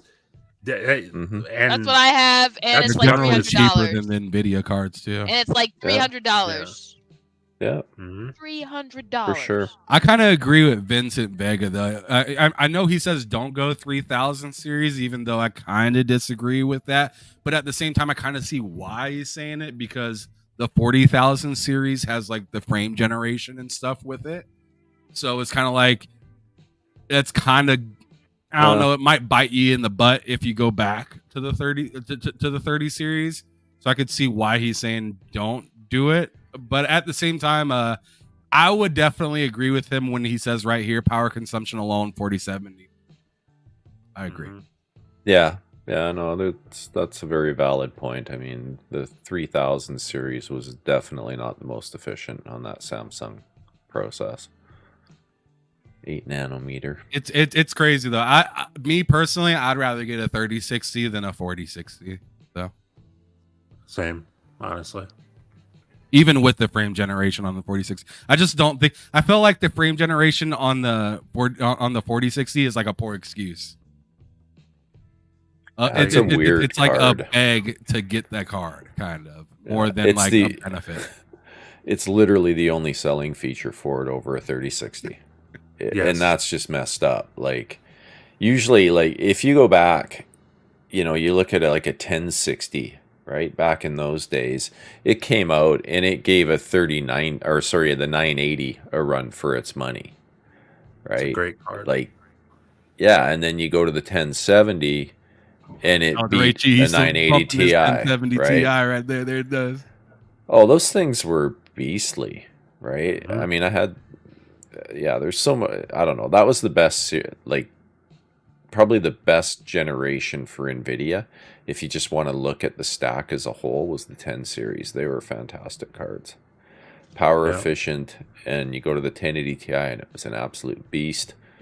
And, I mean, yeah, they were great on that front, and they didn't have these weird memory buses segmenting the whole stack so much. It's just typical NVIDIA, Ingredia. While you're talking, Mental, I got a question for you because I already asked Loke about like what he's thinking about when it comes to playing the Fallout, and I asked a little bit about Fallout 5, but I need to ask you, like, what do you think about the possibility of or do you think it'd be a good idea? That's a better way for me to put it. Do you think it'd be a good idea for maybe Bethesda to look into just making a studio strictly for Fallout? An interesting idea. I think, well, they must have someone working on it consistently, like a group of people when I say someone, just for Fallout 76. So maybe you expand that group of people and have that same core working on the next single player game as well. Yeah, I don't know. I'm afraid that I don't want to see a new Fallout game every 2 years either, because you'd get burned out of it, and it kind of destroys franchises when you do that. It's definitely not something I want to see neglected either. So yeah, I mean, it might make sense if you can throw extra heads into the group or into the team that's doing Fallout 76 and the constant updates, and expand on that and have a core team that works on the single player alongside of them in some capacity. That might make sense. Break that studio out as a whole. I could see it making sense. I wouldn't go too crazy though. Matt, you sounded a little interested about that. What do you think? I am interested in that. I think that's, I mean, given just, prisoner of the moment kind of thing, given the hype surrounding Fallout right now, I feel like that's something should be considering. Especially because, like, with the addition of Starfield to Bethesda's catalog, it's like you assume the cycle will be, as before it was like, oh, Elder Scrolls, then we switch back to Fallout. Well, now it's Elder Scrolls, Starfield, Fallout, and juggling three games like in any studio, juggling three games is just mad. But especially in the case of Bethesda, where it's like they're building these games to be played for decades, like specifically for that. So it's like, I mean, the development process for Starfield, I mean, we saw the logo for that in 2018, I believe that was. We saw the logo for it. Mm-hmm. And then we got the game, we got our hands on it in 2023, and it was in concept since right after Fallout 4 launched. So since like late 2015, 2016. So it's like, if that's your development process for these kind of games, I mean, without a team specifically for Fallout, you're looking at the next Fallout like 2035, 2036, something like that. Which is just like, maybe you do want to explore making a team for it. I mean, I don't think it's going to give us a game in the next year or 2 years or even 3 years, but it's something to think about. I mean, I would love that.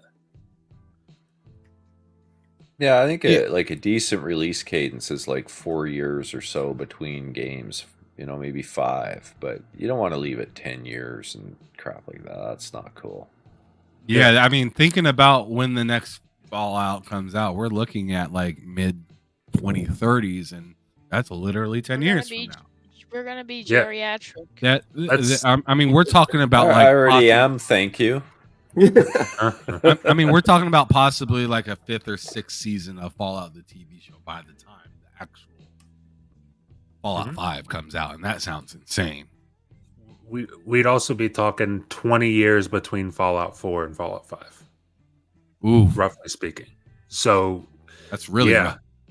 It's not good. No. Yeah. So now maybe I kind of wanted to ask Lo, because he's sitting down there quiet, hanging out in Texas, doing his thing, So like I want to ask the brother, streaming in the back 40. Yeah, I want to ask my San Antonio fan. What do you think about the idea of a new like studio strictly for something like Fallout, like we see for 343 with Halo? We've seen the good, we've seen the bad. What is your thoughts on a particular studio built just for Fallout? I think it's a good idea. Take it away from Bethesda, give it to Obsidian. They can. Don't take it from Bethesda. No. They can. Do not do that. Do not. No. Do that. Take it from Bethesda, give it to Obsidian. No, we can't be doing that. Yeah, Obsidian should not do it. Do not do that. And then they can give us a Fallout game every 5 years, and it'll be masterpiece after masterpiece. We might just get Fallout in China. We might get Fallout in Nigeria one day. So the only way to do it. Yeah, I don't think that's on the cards, bud. We're allowed to dream. I think that's a game you need to make, Loke. My point is, my big frustration with Bethesda is they take forever, and New Vegas, to me at least, says that there's other people that can do it without taking forever. And 10 years between game releases it's fun to meme on, but it's not actually fun. So give Bethesda the TV show, or let them make a movie they want, all right? But video games churned out at a reasonable pace, give it to Obsidian. So I'm gonna stop you real quick, Loki, and I'm gonna meet you halfway. So what I think that should kind of happen, in my opinion, after kind of talking, after listening to you guys all kind of say this, is I feel like they should make a studio, but that's influenced by Bethesda and Obsidian simultaneous. So like, have them maybe work on a New Vegas 2, but also have the Obsidian people help you out with Fallout 5, so they understand the lore of it and everything that's supposed to go on, so they can stay on canon with everything, and kind of just be able to pick up where Bethesda maybe, or vice versa, either one of them be able to pick up where the other person left off, and like maybe have it to where like the two games like somehow coexist, and they almost like you hear one from New Vegas, but then you hear the same type of messaging in Fallout 5 or something like that, where they're just like for instance, if they're like in the new Fallout 5, they're like, oh, don't fuck around with them 33s, they're wild. But then you hear the exact same thing in New Vegas too. Yo, those 33s, are crazy. And we've already known from years ago from previous experiences not to fuck with 33. I mean that'd be kind of a cool kind of mixture, even though they're two totally different games taking place in totally different areas, right? I just think it'd be kind of cool to have that kind of, mixture, that little bit of extra love between the two coming together, making it work. Whatever they do, they need to be communicating. I totally agree on that front. I mean, one thing they could do is bring in, have a project lead that pulls resources from all their studios in order to make these things get developed faster. We do that where I work. We'll have a team that's a virtual team, right? It's people from a whole bunch of different teams all pulled together to work on a single project. And then you work as a team for that project. And then when you're done, you move back to your regular teams and continue on your way. That's something they could explore. Maybe. Sure. I think they should have I mean, I know it's not going to happen, but they should have some sort of way to get to round up all the people from their the three main RPG studios, being Bethesda, Obsidian, and Exile, and saying, hey, who here wants to work on the That'd future make more of Fallout? sense. Because what if someone's like, I don't want us to be, I like to make, imagine if they were forced to give us Fallout instead of some of their other projects. Instead of something they really wanted to do. It's kind of what I was getting at, right? That's how we do it. We canvass the teams, we look for volunteers, then we pull a team together, everybody that wants to work on the project, and they go to it. Yeah, that would be the dopest thing, to just have a super team formed from those three studios of people who really, really want to be working on Fallout. Would be the best possible outcome, honestly. Yeah.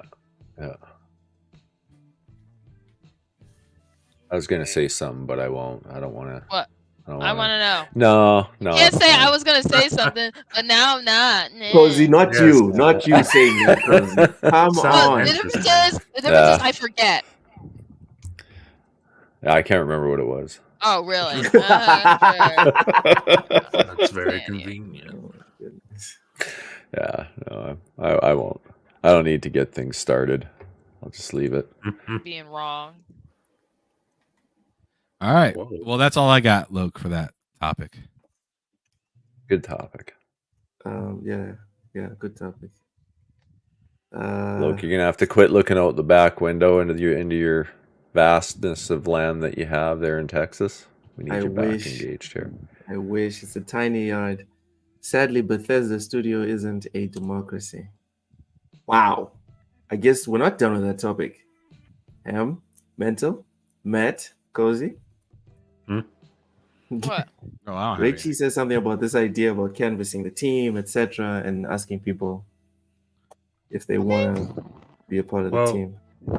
This Bethesda Studio not being a democracy, I get what he's saying, because it's I mean, I love Todd Howard, but he does kind of. I mean, he runs that. For better or worse, sometimes it's worse, sometimes it's better. That's his studio, and he calls the shots there. So that would be something you really have to. I mean, in the scenario I propose, that'd be something you'd have to work out. Which maybe you do get Todd in there as the director. Especially because I think Todd just generally does love Fallout, so maybe he is there as a director. But I don't know. I see what he's saying. And I see the problems that it does, the issues it does raise. Yeah, it also solves problems though too, by pulling a team together within your teams. You don't have to go out and hire. And you're getting people that are passionate about the game. So usually they're more efficient when they're passionate about the project. You get more out of people because they want to see it be successful because they're really invested in it because they're part of the special team, right? Yeah. Yeah. All right. Okay. I still stand by what I said, guys. Sure. Get Bethesda off. Obsidian Bethesda off. already is working on Fallout. It's Outer Worlds Yo, and Outer Worlds guys, 2. Obsidian will finish Outer Worlds and could make another Fallout before Bethesda finishes Fallout. Well, yeah, But because the framework's already it's already there, put there. like it was with The Fallout 3 to same New way, Vegas. Oh, the man. framework's already put there for Bethesda. Yeah, Why but are you pretending they're like also Bethesda don't have access to the same working framework. on Starfield and Elder Scrolls. Oh my goodness. This is why you need a team for Fallout. This is why I just give it to Obsidian. No, do not do you that. can't say, hey, That's you wrong. ruined their No. creativity by forcing them to do that. Not only that, but Obsidian has significantly less people saying, like, oh, and here's what you're going to do now, would be kind of, that is like counter to how they should operate for their teams. Like saying, oh, now this is what you're going to do. Like, drop your plate and work on this. Because once you have, if Obsidian gets Fallout, then that's what they have. Like the whole Outer Worlds thing, that's done. Avowed, that's done. Doesn't matter if the first game hits or not. That's over. You're now just working on. I would disagree with that. You know why? You know why I would disagree with that? Because Microsoft have the reputation for letting people be. In fact, Blizzard. I saw that when I was looking up the topics today. Blizzard, one of the leads at Blizzard said that Microsoft has essentially let Blizzard be Blizzard. Sure. So just because they say that you guys are now the stewards of this specifically, Microsoft are not the type to say, "Thou shalt do this." That's not what they do. That's why they have so many IP that are literally dormant right now, because they bought all this stuff, but they still allow the developers and teams to do what they want to do. So what you are saying is literally not the average performance from Microsoft in the past. But Fallout. But you're saying change things by game. giving them Fallout. You're saying you're literally contradicting yourself, saying, "Oh, well, give them Fallout." Give them Fallout, and they will still churn out games faster than every 10 years. I feel like you're. Like maybe they'll be a little quicker, but I think a lot of us are being a little ridiculous with thinking that they're gonna come out with it super fast. Like we're making comparisons to 360 era games, original Xbox era games, where we knew those games turned around quick, regardless, no matter what publisher or developer you are. They turned around games faster than they did with anything in the most recent 2 generations. So it's just like, sure, you can say, oh man, give it to Obsidian, they could turn it around way quicker, but it was 2 years ago that we heard about the Outer Worlds, and do we think that that's anywhere near done right now? Probably not. That was a great trailer. Is it going? It was an amazing trailer. It was an amazing. Is it going to be 10 years between the release of Outer Worlds 1 and the release of Outer Worlds 2? That's my comparison. Is it? Well, not 10 years. It'd probably be like 8. No, when I say 10, I'm literally saying Fallout 10 years, Skyrim 10 years. So I'm not pulling this out my ass. I am just saying past performance is this for Bethesda. Past performance is this for Obsidian. Obsidian also makes games typically narrower in scope. Exactly, like much smaller. Like you're saying, size isn't everything. I thought we were trying to basically change. Tell your wife. Do you like Fallout? Do you like Fallout? Wow, Ham. Okay, good time. Now that's the question. Do you like Fallout? Because Fallout Fallout size is a lot of the game. Like it's the scope of the game that kind of is one of the things that makes it very special. So like telling Obsidian, hey, make a smaller Fallout. In the time of new ideas and new thoughts, why not make a Fallout that's different from the previous ones? Because we don't want it. Well, why not? I Why not see play new another things. game? game. I'm glad Final Fantasy is doing something different, and it's not the same freaking Final Fantasy. I'm glad the people that were making NBA 2K saw a hole in what was, okay, this is how basketball games are usually made. They woke up and said, no, we'll do something different. We're going to do something different. And they came up with the My Career, and boom, suddenly everyone's like, oh my God, this is awesome. This is great. This is, dude, just because you have something that is established doesn't mean it's the freaking Bible. You know what? Even the Bible's been edited 1,000 times. All right. Just because you have this specific format doesn't mean you shouldn't do something else with it. That's all I'm saying. Sure, but again, like if City wants to work on a Fallout, I think that's great. I think that would be amazing. I'm saying, don't give them Fallout as in, hey, now you're the Fallout studio. That doesn't solve anything. That's all I'm saying. But if they want to do a Fallout, by all means, go ahead and do it. It'll be awesome. But like they shouldn't be the Fallout studio going forward. All right. Oh my God, Mishi, what the fuck? Even I don't want to see that. Even I do not want to see this. Nobody wants to see that. What are you doing, man? Mishi? That'd be terrible.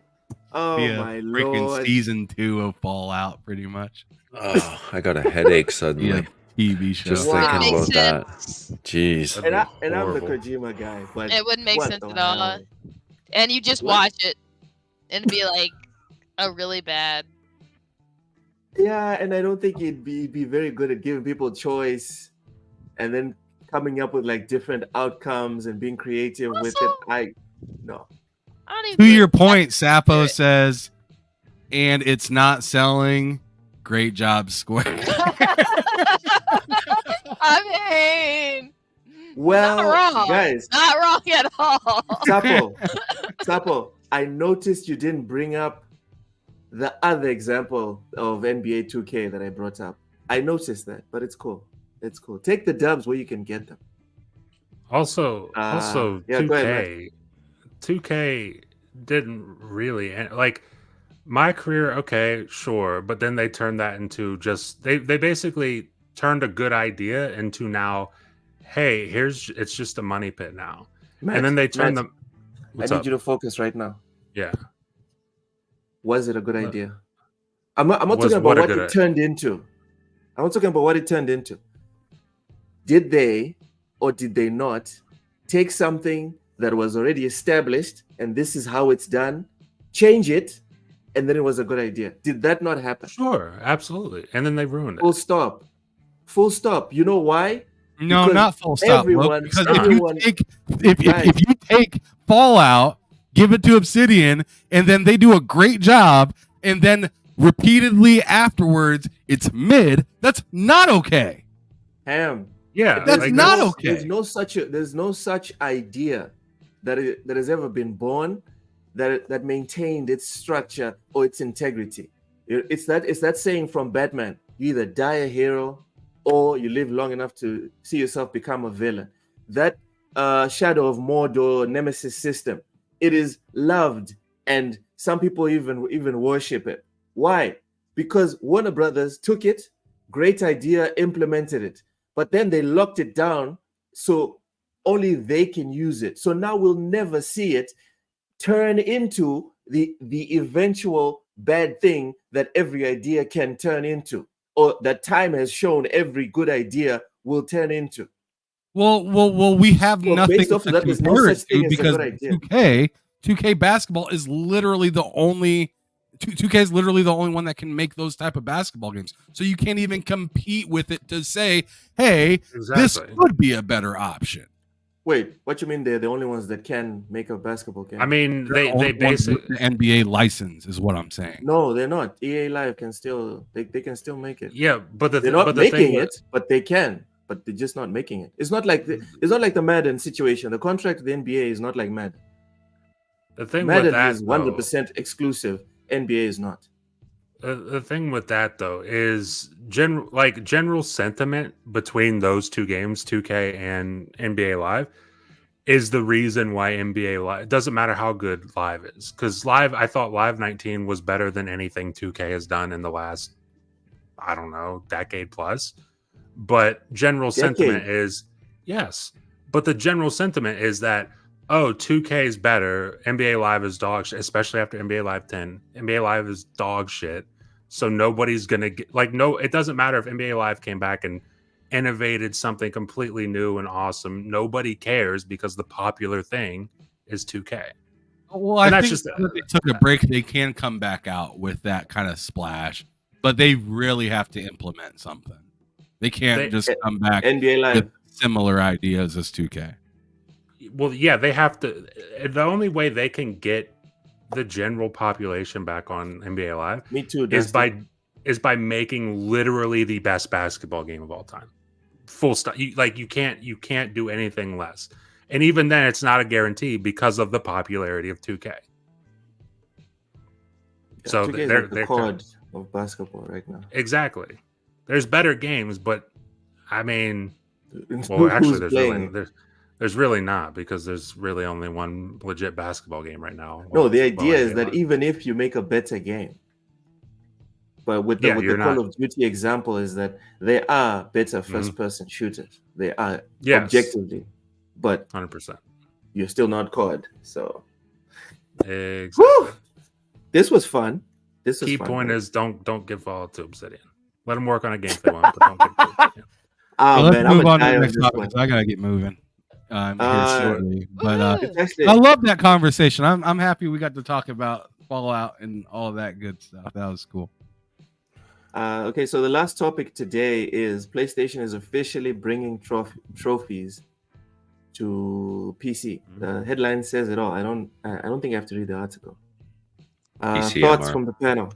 It's a lot of nothing. It's a lot of nothing. This will help ease PlayStation players who, when day and date happens, this is going to help ease them into ease them into sliding, getting, moving on cozy. to moving on to PC. What's happening? Because there'll be a number of them that probably just start slow migrating. Ease into it, and this will help them ease into it. Said no one ever who's only ever played on Steam. Like, boy, do I wish I could have PlayStation trophies. Yeah, nobody on Steam cares, but for the PlayStation fanboys with their, $10,000 PCs they all claim to have, it'll be perfect. Oh. Anyone else? Yeah. I mean, I think it's. Oh, go ahead. Go ahead, Matt. No, I was just going to say, I think it's kind of a sign of the times of, PlayStation kind of moving forward as a company. This kind of gives you a little bit of hint as to what they plan on doing. Blind Giant gets it. Easing and sliding. Yeah, no, it's true. Like, from the day Microsoft went to PC with their games day and date, we knew this day was coming. I mean, it doesn't take a rocket scientist. It takes a rocket scientist to say rocket scientist, apparently. But to figure out that this was on the plan, and doing this is just a step in that direction. I mean, they didn't buy Nixus to have them just sit around and port the odd old game every once in a while. This is going to be something they do full time, and it's going to be, as soon as they can. I think as soon as they get through their backlog of games they want to port to PC, guess what? They're day and date after that. Ooh, look, people! I'm just here for the meltdowns. The meltdowns. Oh man, I got called a moron when I was suggesting that they were going to bring their games to PC many years back in the 2016 era. People, oh, you're crazy, that'll never happen. Well, it happened, and now this is going to happen too. They'll be day and date. I've never been makes good business sense. Dedicated to any platform that much, so whenever I'm like, oh, now I don't have to do that. Yay! Well, it's such, the silly argument of, oh, well, that'll hurt their console sales. They don't make money on the hardware. They make money on the software. They want to sell games. Console sales are also finite. I doubt the PS5 is even going to sell PS4 numbers. I Yep, doubt it there's a too, cap to on be it. honest. Yeah, I doubt they'll hit their PS4 numbers, and it's such a silly concept to try to avoid the biggest market that's there other than mobile. Just doesn't make sense. They got to put it on day and date, take advantage of those marketing dollars they spend, and then they can charge full price for their games. I mean, right now they're dropping games, and it's usually, before you know it, the price is discounted, and they're looking for, please buy our game, because PC gamers are fickle. We don't care if the game's 4 years old and it finally makes it to the platform. I'm happy waiting another year. I don't care. I'll wait till it's $10, then I'll buy it. Yep. Because it's already old, right? Oh And the yeah, that's my prices- the thing. I'm prices on like, PC. Jeez. yeah, when they what you call it, I see it. I What? see it now, Cozy. When you were always talking about if a game's over $30, then I need to really think about it. Cozy, it is the Yeah. prices on PC are insane. I feel like I'm stealing. I feel like I'm pirating games. I'm being 100% honest. All right. Let me- Just pirating games. I have a sub tab, right? A sub tab which I have named consume. Ladies and gentlemen, I submit to thee Mortal Shell, $3. Baldur's Gate, $60. Because it's still 70. It's still 70 on consoles. It's $60 on PC. Biomutant, $6. Code Vein, $3. What the fuck? Guys, this is I need insane. to try Code Vein. There's genuinely good games. Digimon Survive. Digimon Survive came out this year. My brothers and sisters in Kojima. It's $9 on PC. $9. You never get this on console. GG.deals. This yeah, is and I wild. think the thing to think about is like there's a wider range of types of people gaming on PC. So even if you're not getting that initial jump in sales, a lot of times you can get a lot of those low sales continually. You'll mess around and get a game that's $70 day that it drops on a platform like PlayStation or Xbox for around $45 on PC. It's crazy. Mhm. It's insane. It's a whole nother world. Blind Giant. That's I'm so because sorry, I there's missed competition you. between stores. True. Blind Giant. Yeah. I'm sorry I missed your member chat. Blind's been a member for 9 months. Shout out to Blind Giant 808. Aloha to the TSWS panel. Best pod out there. Best pod, the man said. Damn right. Best pod.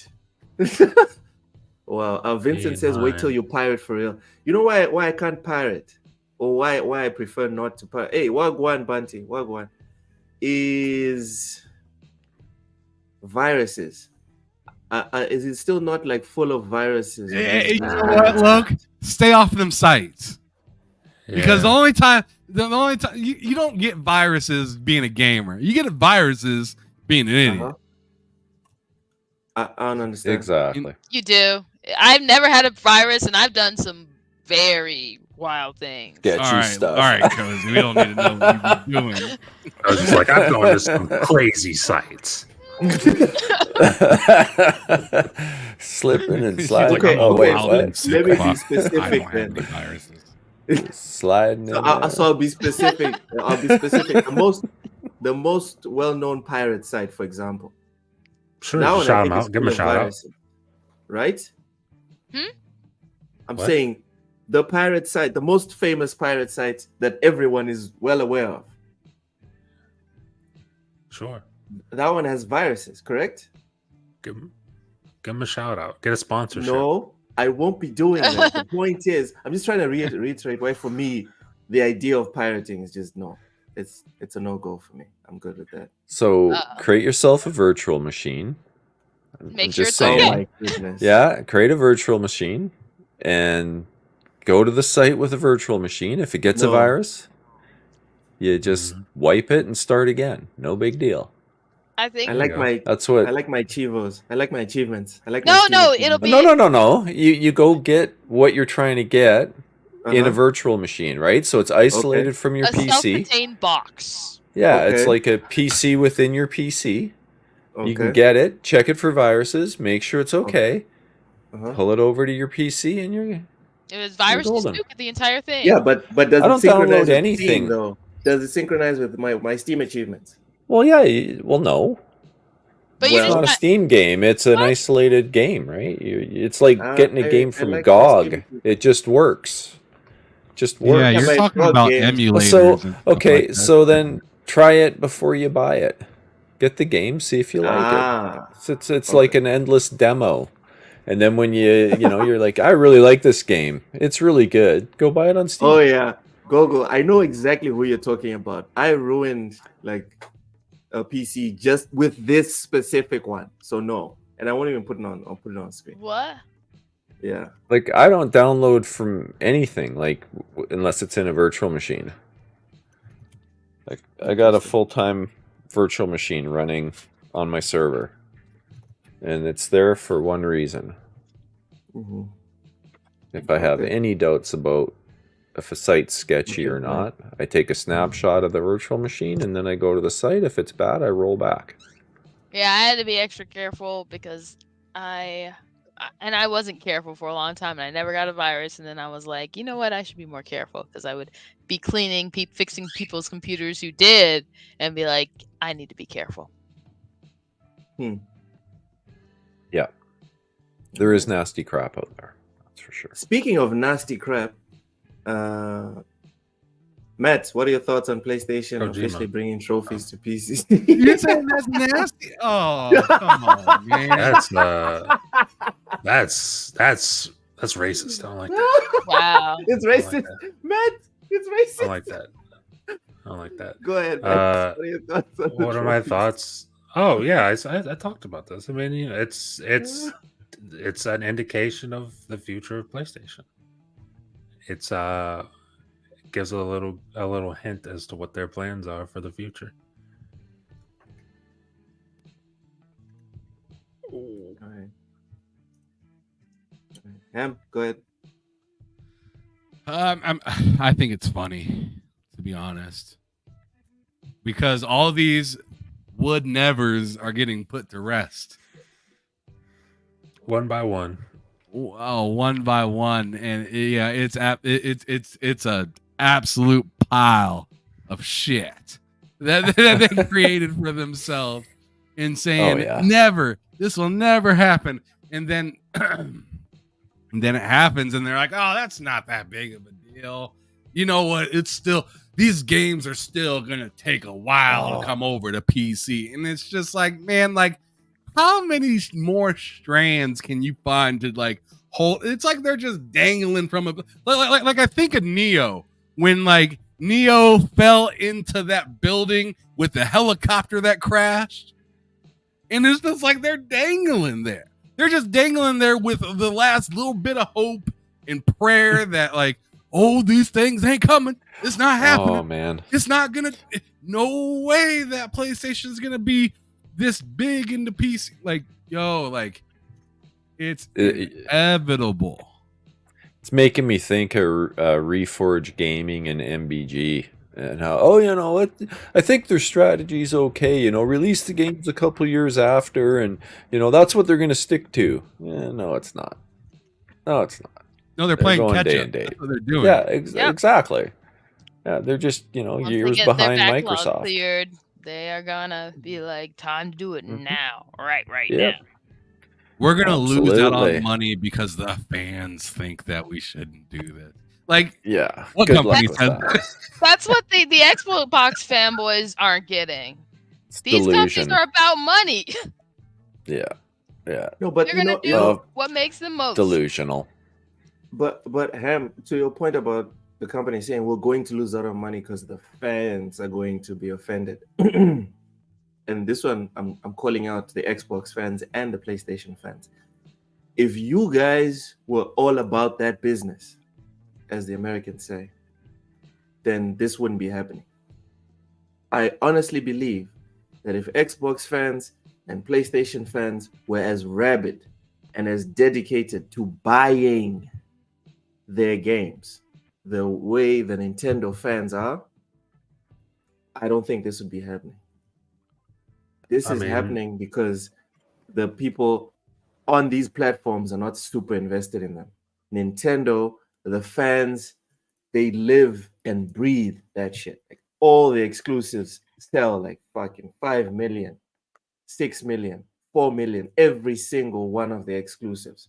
On PlayStation and Xbox, that's not the same thing. Especially, not even third parties sell that many on Xbox and PlayStation. Mostly it's PC, which is ironic because people are talking, the fanboys always bitching about, oh, PC only pirate. But it's like, okay, PC is like 1.5 billion people. Even if we say, and here I'm exaggerating, even if we say 90% of the people on PC are pirating, that 10% that's buying is still way more than everyone buying PlayStation or Xbox games combined. Yeah. And that's after I have exaggerated and saying 90% of the people on PC pirate, which is not the truth. I'm going to disagree with you a little bit. I'm just gonna say, like, Nintendo's a way smaller company, so their growth targets are going to be completely different than what PlayStation and Microsoft are dealing with. And I think it's just the, bigger companies must consume more and must expand more to keep the shareholder value up. So I think they'd be in this situation anyway. Regardless, I think they'd still be pushing for more growth. Well, I'm thinking Nintendo is just not going to have that same, like, here's the thing. Nintendo's making more profit right now than both Microsoft or Sony. Like, their profits are higher. They've got a tighter business model, I think, because they're smaller. They're going to be a little bit more agile, a little bit more nimble, and a little bit better at what they do, I think. They're more focused, right? Sony and Microsoft, they're getting pulled in all different directions. They're like part of a big conglomerate of, like, the business is just different, and there's going to be different pressures that go along with that. That's my thoughts. I think both they'd be doing Microsoft this anyway. and Sony do much more than just gaming, as Nintendo Exactly. is just gaming.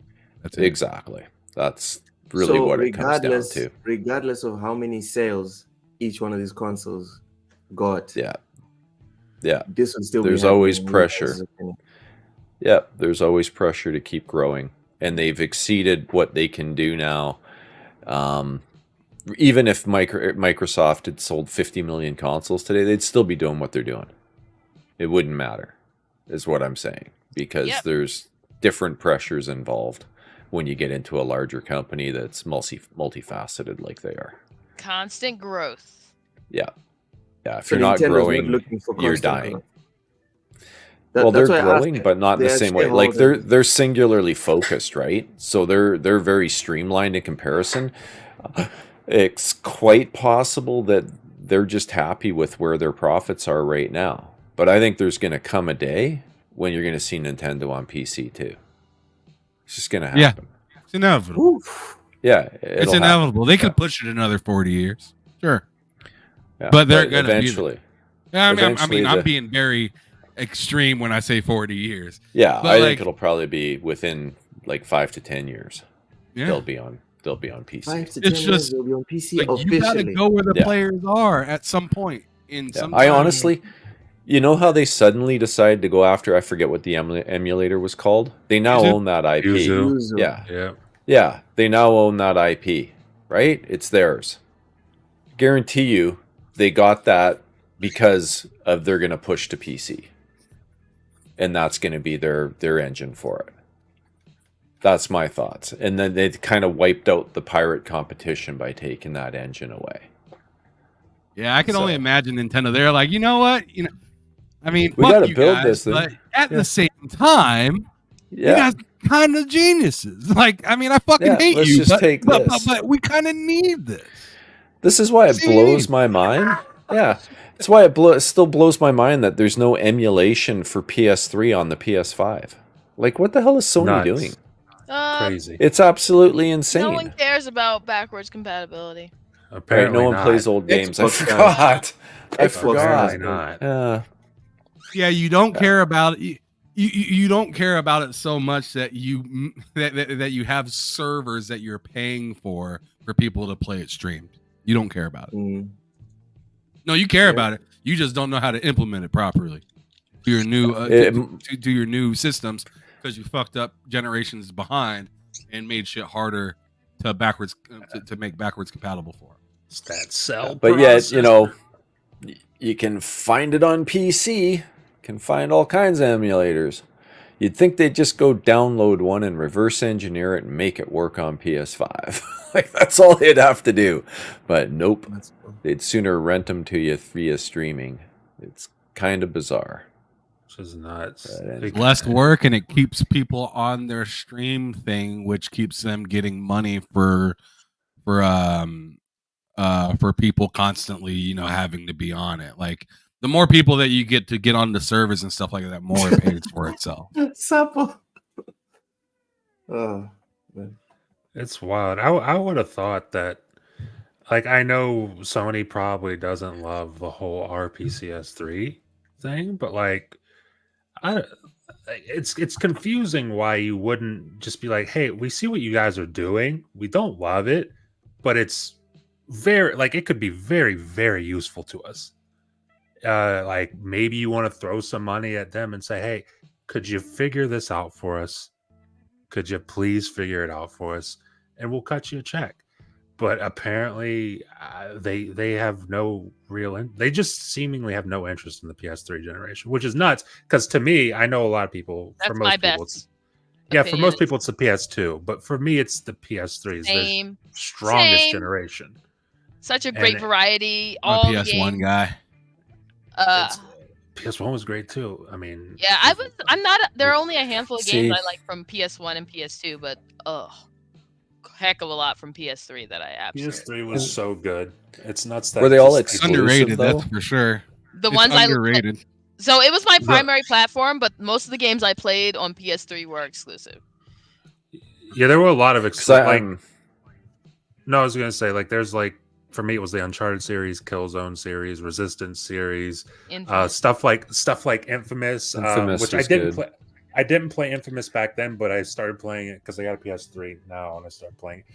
I didn't like Infamous 1. Infamous 2, however, and Infamous Second Son, phenomenal. Very good. But, and Mag also. But Sir X-Men, they wouldn't have to do much to make it work. Like I said, there's emulators out there. It'd be a pretty small investment for them to just grab an open source emulator and make it work on the PlayStation 5. Yeah, they wouldn't have to do that much. We're never gonna get anything like Starhawk again. It's massively kind of underrated. confusing. It's confusing. It's nuts to me. It's nuts to me that they haven't Mag was a game that came out at a weird time because it was such a cool concept, but it came out right when the server shut down for most of the summer. You couldn't play PS3 online, and you needed to have online for Mag. But such a cool concept that we can't play now unless you have a PS3. And honestly, those servers are toast, so it doesn't matter. So it's it's depressing. Sad. It'd be nuts to see that game come back today. It would be. It would be awesome. Remap the controllers and put it back out there. It's like what it's like Battlefield, whereas Battlefield's more realist, more grounded, I guess you could say. But Mag is kind of the same concept. Massive, huge multiplayer battles.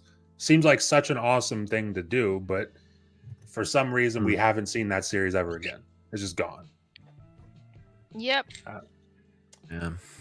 I really miss the days on PC when you could just go download all the dedicated server files for the game, start your own dedicated server and just let it run and host it yourself.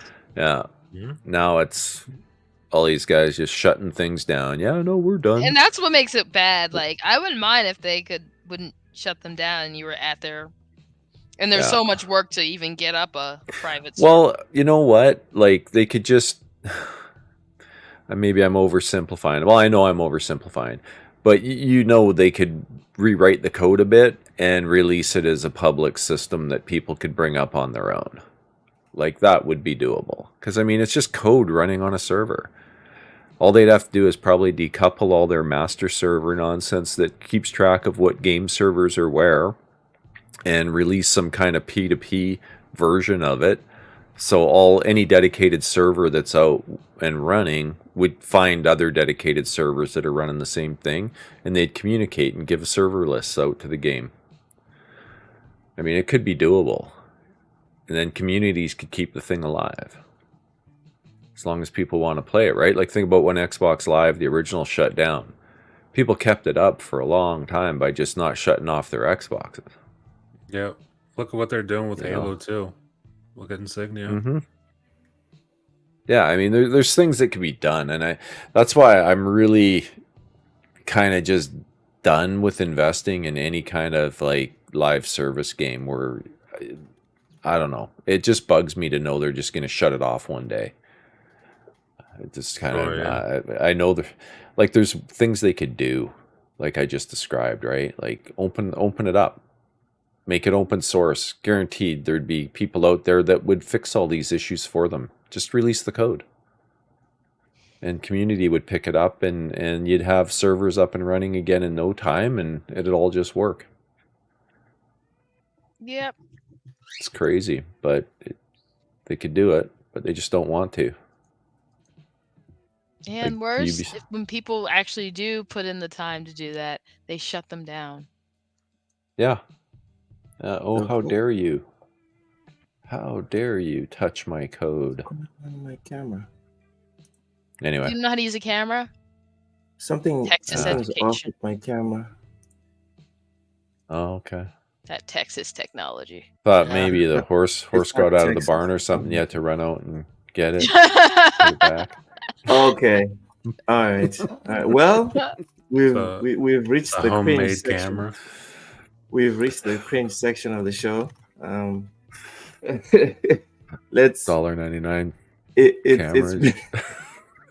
look, my camera is pretty good. All right, it's pretty good. Anyway, we He made reached it the end of the himself. episode today. Himself. Wow. Great camera. It's a great Okay. camera. All right, let Cozy plug your stuff. Anyway. Woohoo! So before we hop on out of here. I, Cozy Beluga, am available on Thursdays on 4GQ TV. Let's go. And on Fridays, you can catch me here. And then after here on Wasted with Wise. And then on Sundays, Majestic Mayhem. Let's go. Matt, plug. Yeah, you can find me here every Friday at 4 p.m. Eastern for BullSittin with these guys and girls. You can see me on my channel, Matt Likes Games, videos Mondays and Fridays, and Monday nights, 8 p.m. Eastern. It's L3R3 podcast with myself, Hard Days Mike, and it's me, Twan. And then Wednesdays at 4 p.m. Eastern going forward, myself and Ham are on my channel for the Two Player Podcast, and that is where you can find me. Yeah, we should have did it this week, but there was like nothing to talk about, and Matt had storms. So. Yeah, there was a bad storm here, nothing to You're talk too about. busy licking games. Oh, yeah. He is licking the shit out of Fallout. I was in the middle of a tornado watch, Cozy. Shut your mouth. This gameplay is making me really want to install Fallout right now. You should. This is Install the Ghost. Some good Wow. VATS action. This is what it going on. looks like with the FPS boost on it. it's looking Pretty damn looking smooth. kind of smooth. I mean, it's smoother than this because this is being, reprojected at you guys. And then on top of it, what people are seeing in YouTube, it's probably a little janky there too. Yeah. Like the game itself, like it looks alright, but it's really smooth, and that's what matters to me. Yep. Oh, if I go back to Fallout, it has to be Fallout 1. If I'm going to do it, I might as well What? just restart. I might as well restart with Well, the first I two. don't think. Fallout Well, there's 1? probably Well, you have to there's, get that on PC, Loke. Yeah. there's That's what. there's that's what also I'm talking mods for it. You're probably about. Dude, gonna I'm need now mods. PCMR, bro. It doesn't have. Could It you doesn't even have the controls. Fallout 1? He's gonna cry like a little baby the first time everyone dies. Again, what's wrong with crying? What is going on here? I thought you guys wanted us to share our feelings. Nope. Oh, No. Nope. what? Shut up. Oh my goodness. Shut up. Alright. No Bottle that emotion. up and go cry. Ball that Fallout. up. Okay, Not allowed to cry. Ham. At least I know I can count on you. When Although I'm I do having a hard recommend time with 2 the first over 1. I'll just play them in chronological order. I don't want. I thought you didn't have don't want- time. I'll You figure need it a out. mod for controller He's support. pressing you right now. No, I'll Man, do keyboard and mouse. I'm not gonna Oh, do look at controller. you! God You're bless gonna you. do keyboard and Good mouse. Nerd. Anyways, Ham. Pressing you. Cozy. Just Yeah, Putting the Relentless heat on the on, mic man. right now. she coming with the gets feisty, especially like right before we end the show. She's rocking rough up with her afro puffs today. God damn. Mental, plug your stuff, bro. Tell us where people can find you. yeah. Mental 9R everywhere. X, Steam, PlayStation, Xbox, Caffeine Entertainment on YouTube. If you want to know how to make your Xbox headset work with a PS5, you can check that out, or any Bluetooth headset that you What? have. I just dropped a video on that. What? So you can What? go check Mental. that out. What? You have a. I'm sorry. Carry on. I'm gonna look for that video right now. Yeah, small investment, you can make it work. So I'm always bitching about that. that Problem. is, yeah, that's the latest one I dropped. Yeah, for some reason Sony decided in all their wisdom to not allow Bluetooth headsets to work with PlayStation. So you can make it work with PS4 and PS5. Just takes a few bucks and you're golden. Oh, That's my latest. it takes money. Yeah, a few bucks. You got to spend like Oh, about okay. $20 US, and you're Oof. a lot We don't have cheaper US than dollars, yeah. Ruin Loke's day. well, a lot We don't have cheaper than US dollars spending in $100 on a PlayStation headset, right? We don't have US dollars in Mozambique, so I don't know. Like Yeah. I don't know how. I don't. You We don't got have it. US dollars in Canada either, so Yeah, US we dollar. have Canuck UK, money, yeah. and it's worth about 50 $2,000. cents on the Canada dollars. books? What is Yeah, that? it's about $10. loonies and Everything I learned toonies. about Canada, I learned from Starfield. What is that like? What does Starfield like- say about Canada? You can get poutine in a can.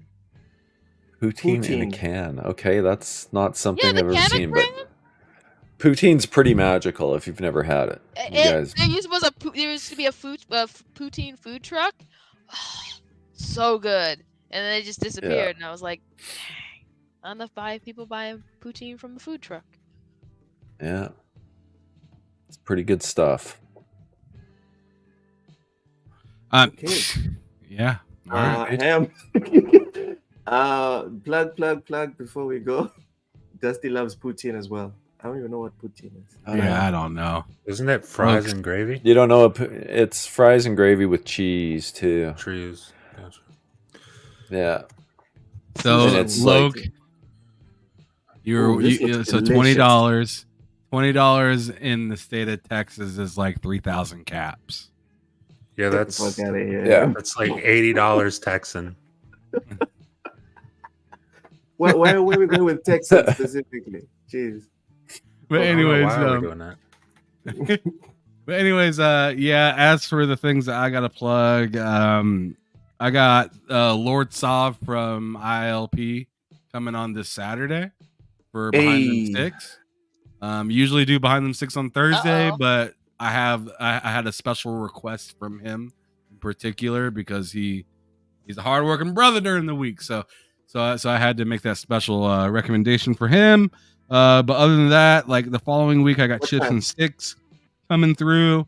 Ivan that I met, that's a developer from that I met out in PAX. The Black Viking the week after that. Snowbike Mike the week after that. Tomek from Funcom, one of the guys that are helping bring out Dune, the next game that they have, the whole survival game. Then I got K Dot, and I'm pretty much set all the way up until and I have this brother named Ralph that was the PR brother for Xbox for from 2012 to 2023 coming through. He's now the head PR guy for Xreal for like the glasses, like the VR, or not VR but AR glasses, which those things look mad dope. So I'm excited to talk to him about that. But I'm pretty much set up for the next like month and a half or two for behind them sticks. So right on. Got you guys all set. Nice.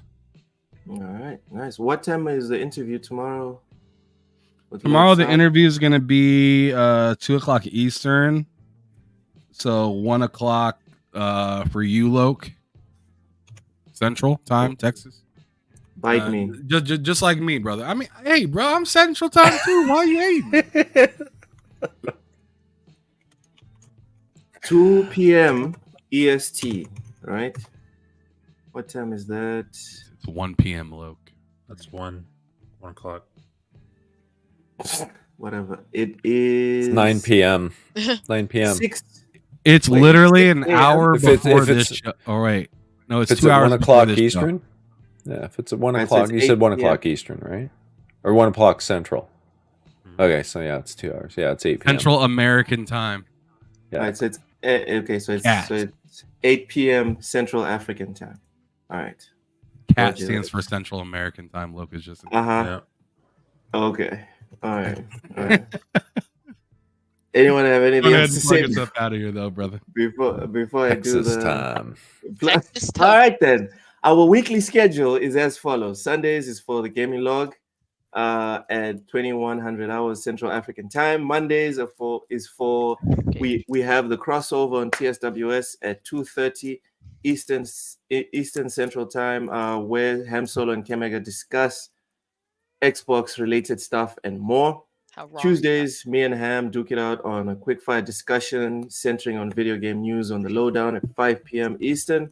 Wednesdays, we're off on TSWS, but Ham Solo does feature on Matt Likes Games channel for the Two-Player Podcast at 2 p.m. Eastern on Matt Likes Games channel. 4 p.m. Did I mention 4 it's on Matt Likes Games channel? It's 4 p.m. Not 2 p.m. Yes, All sir. right. 4 p.m. Eastern on Matt Likes Games channel. Again, Matt Likes Games on YouTube. Thursdays my channel. are headlined by Behind Them Sticks at 8 p.m. Eastern, where Ham Solo introduces people in and around gaming that you may or may not know to try and positively bring people together. This week, as Ham said, it's going to be tomorrow at 1 p.m. Eastern on TSWS, and then next week it's going back to the usual format, 8 p.m. Eastern.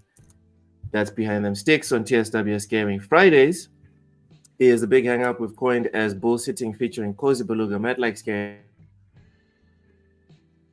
Ham Solo, Mental 99, and myself, and a guest or two to discuss the week's big gaming happenings and finding out what Cozy Beluga will eat or drink live on stream. This week, unfortunately, she didn't consume anything, so it is what it is. Anyway, we start BullSittin on Fridays at 4 p.m. Eastern. Thank you so much for tuning in to BullSittin on TSWS Gaming. We hope you had as much fun watching as we did talking gaming. If you enjoyed the podcast, smash the like button. If you didn't like the podcast, smash the like button, because the algorithm does not care, and we all know it.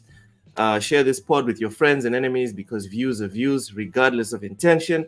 Also, subscribe to our channel for more gaming content. Thank you so much for watching.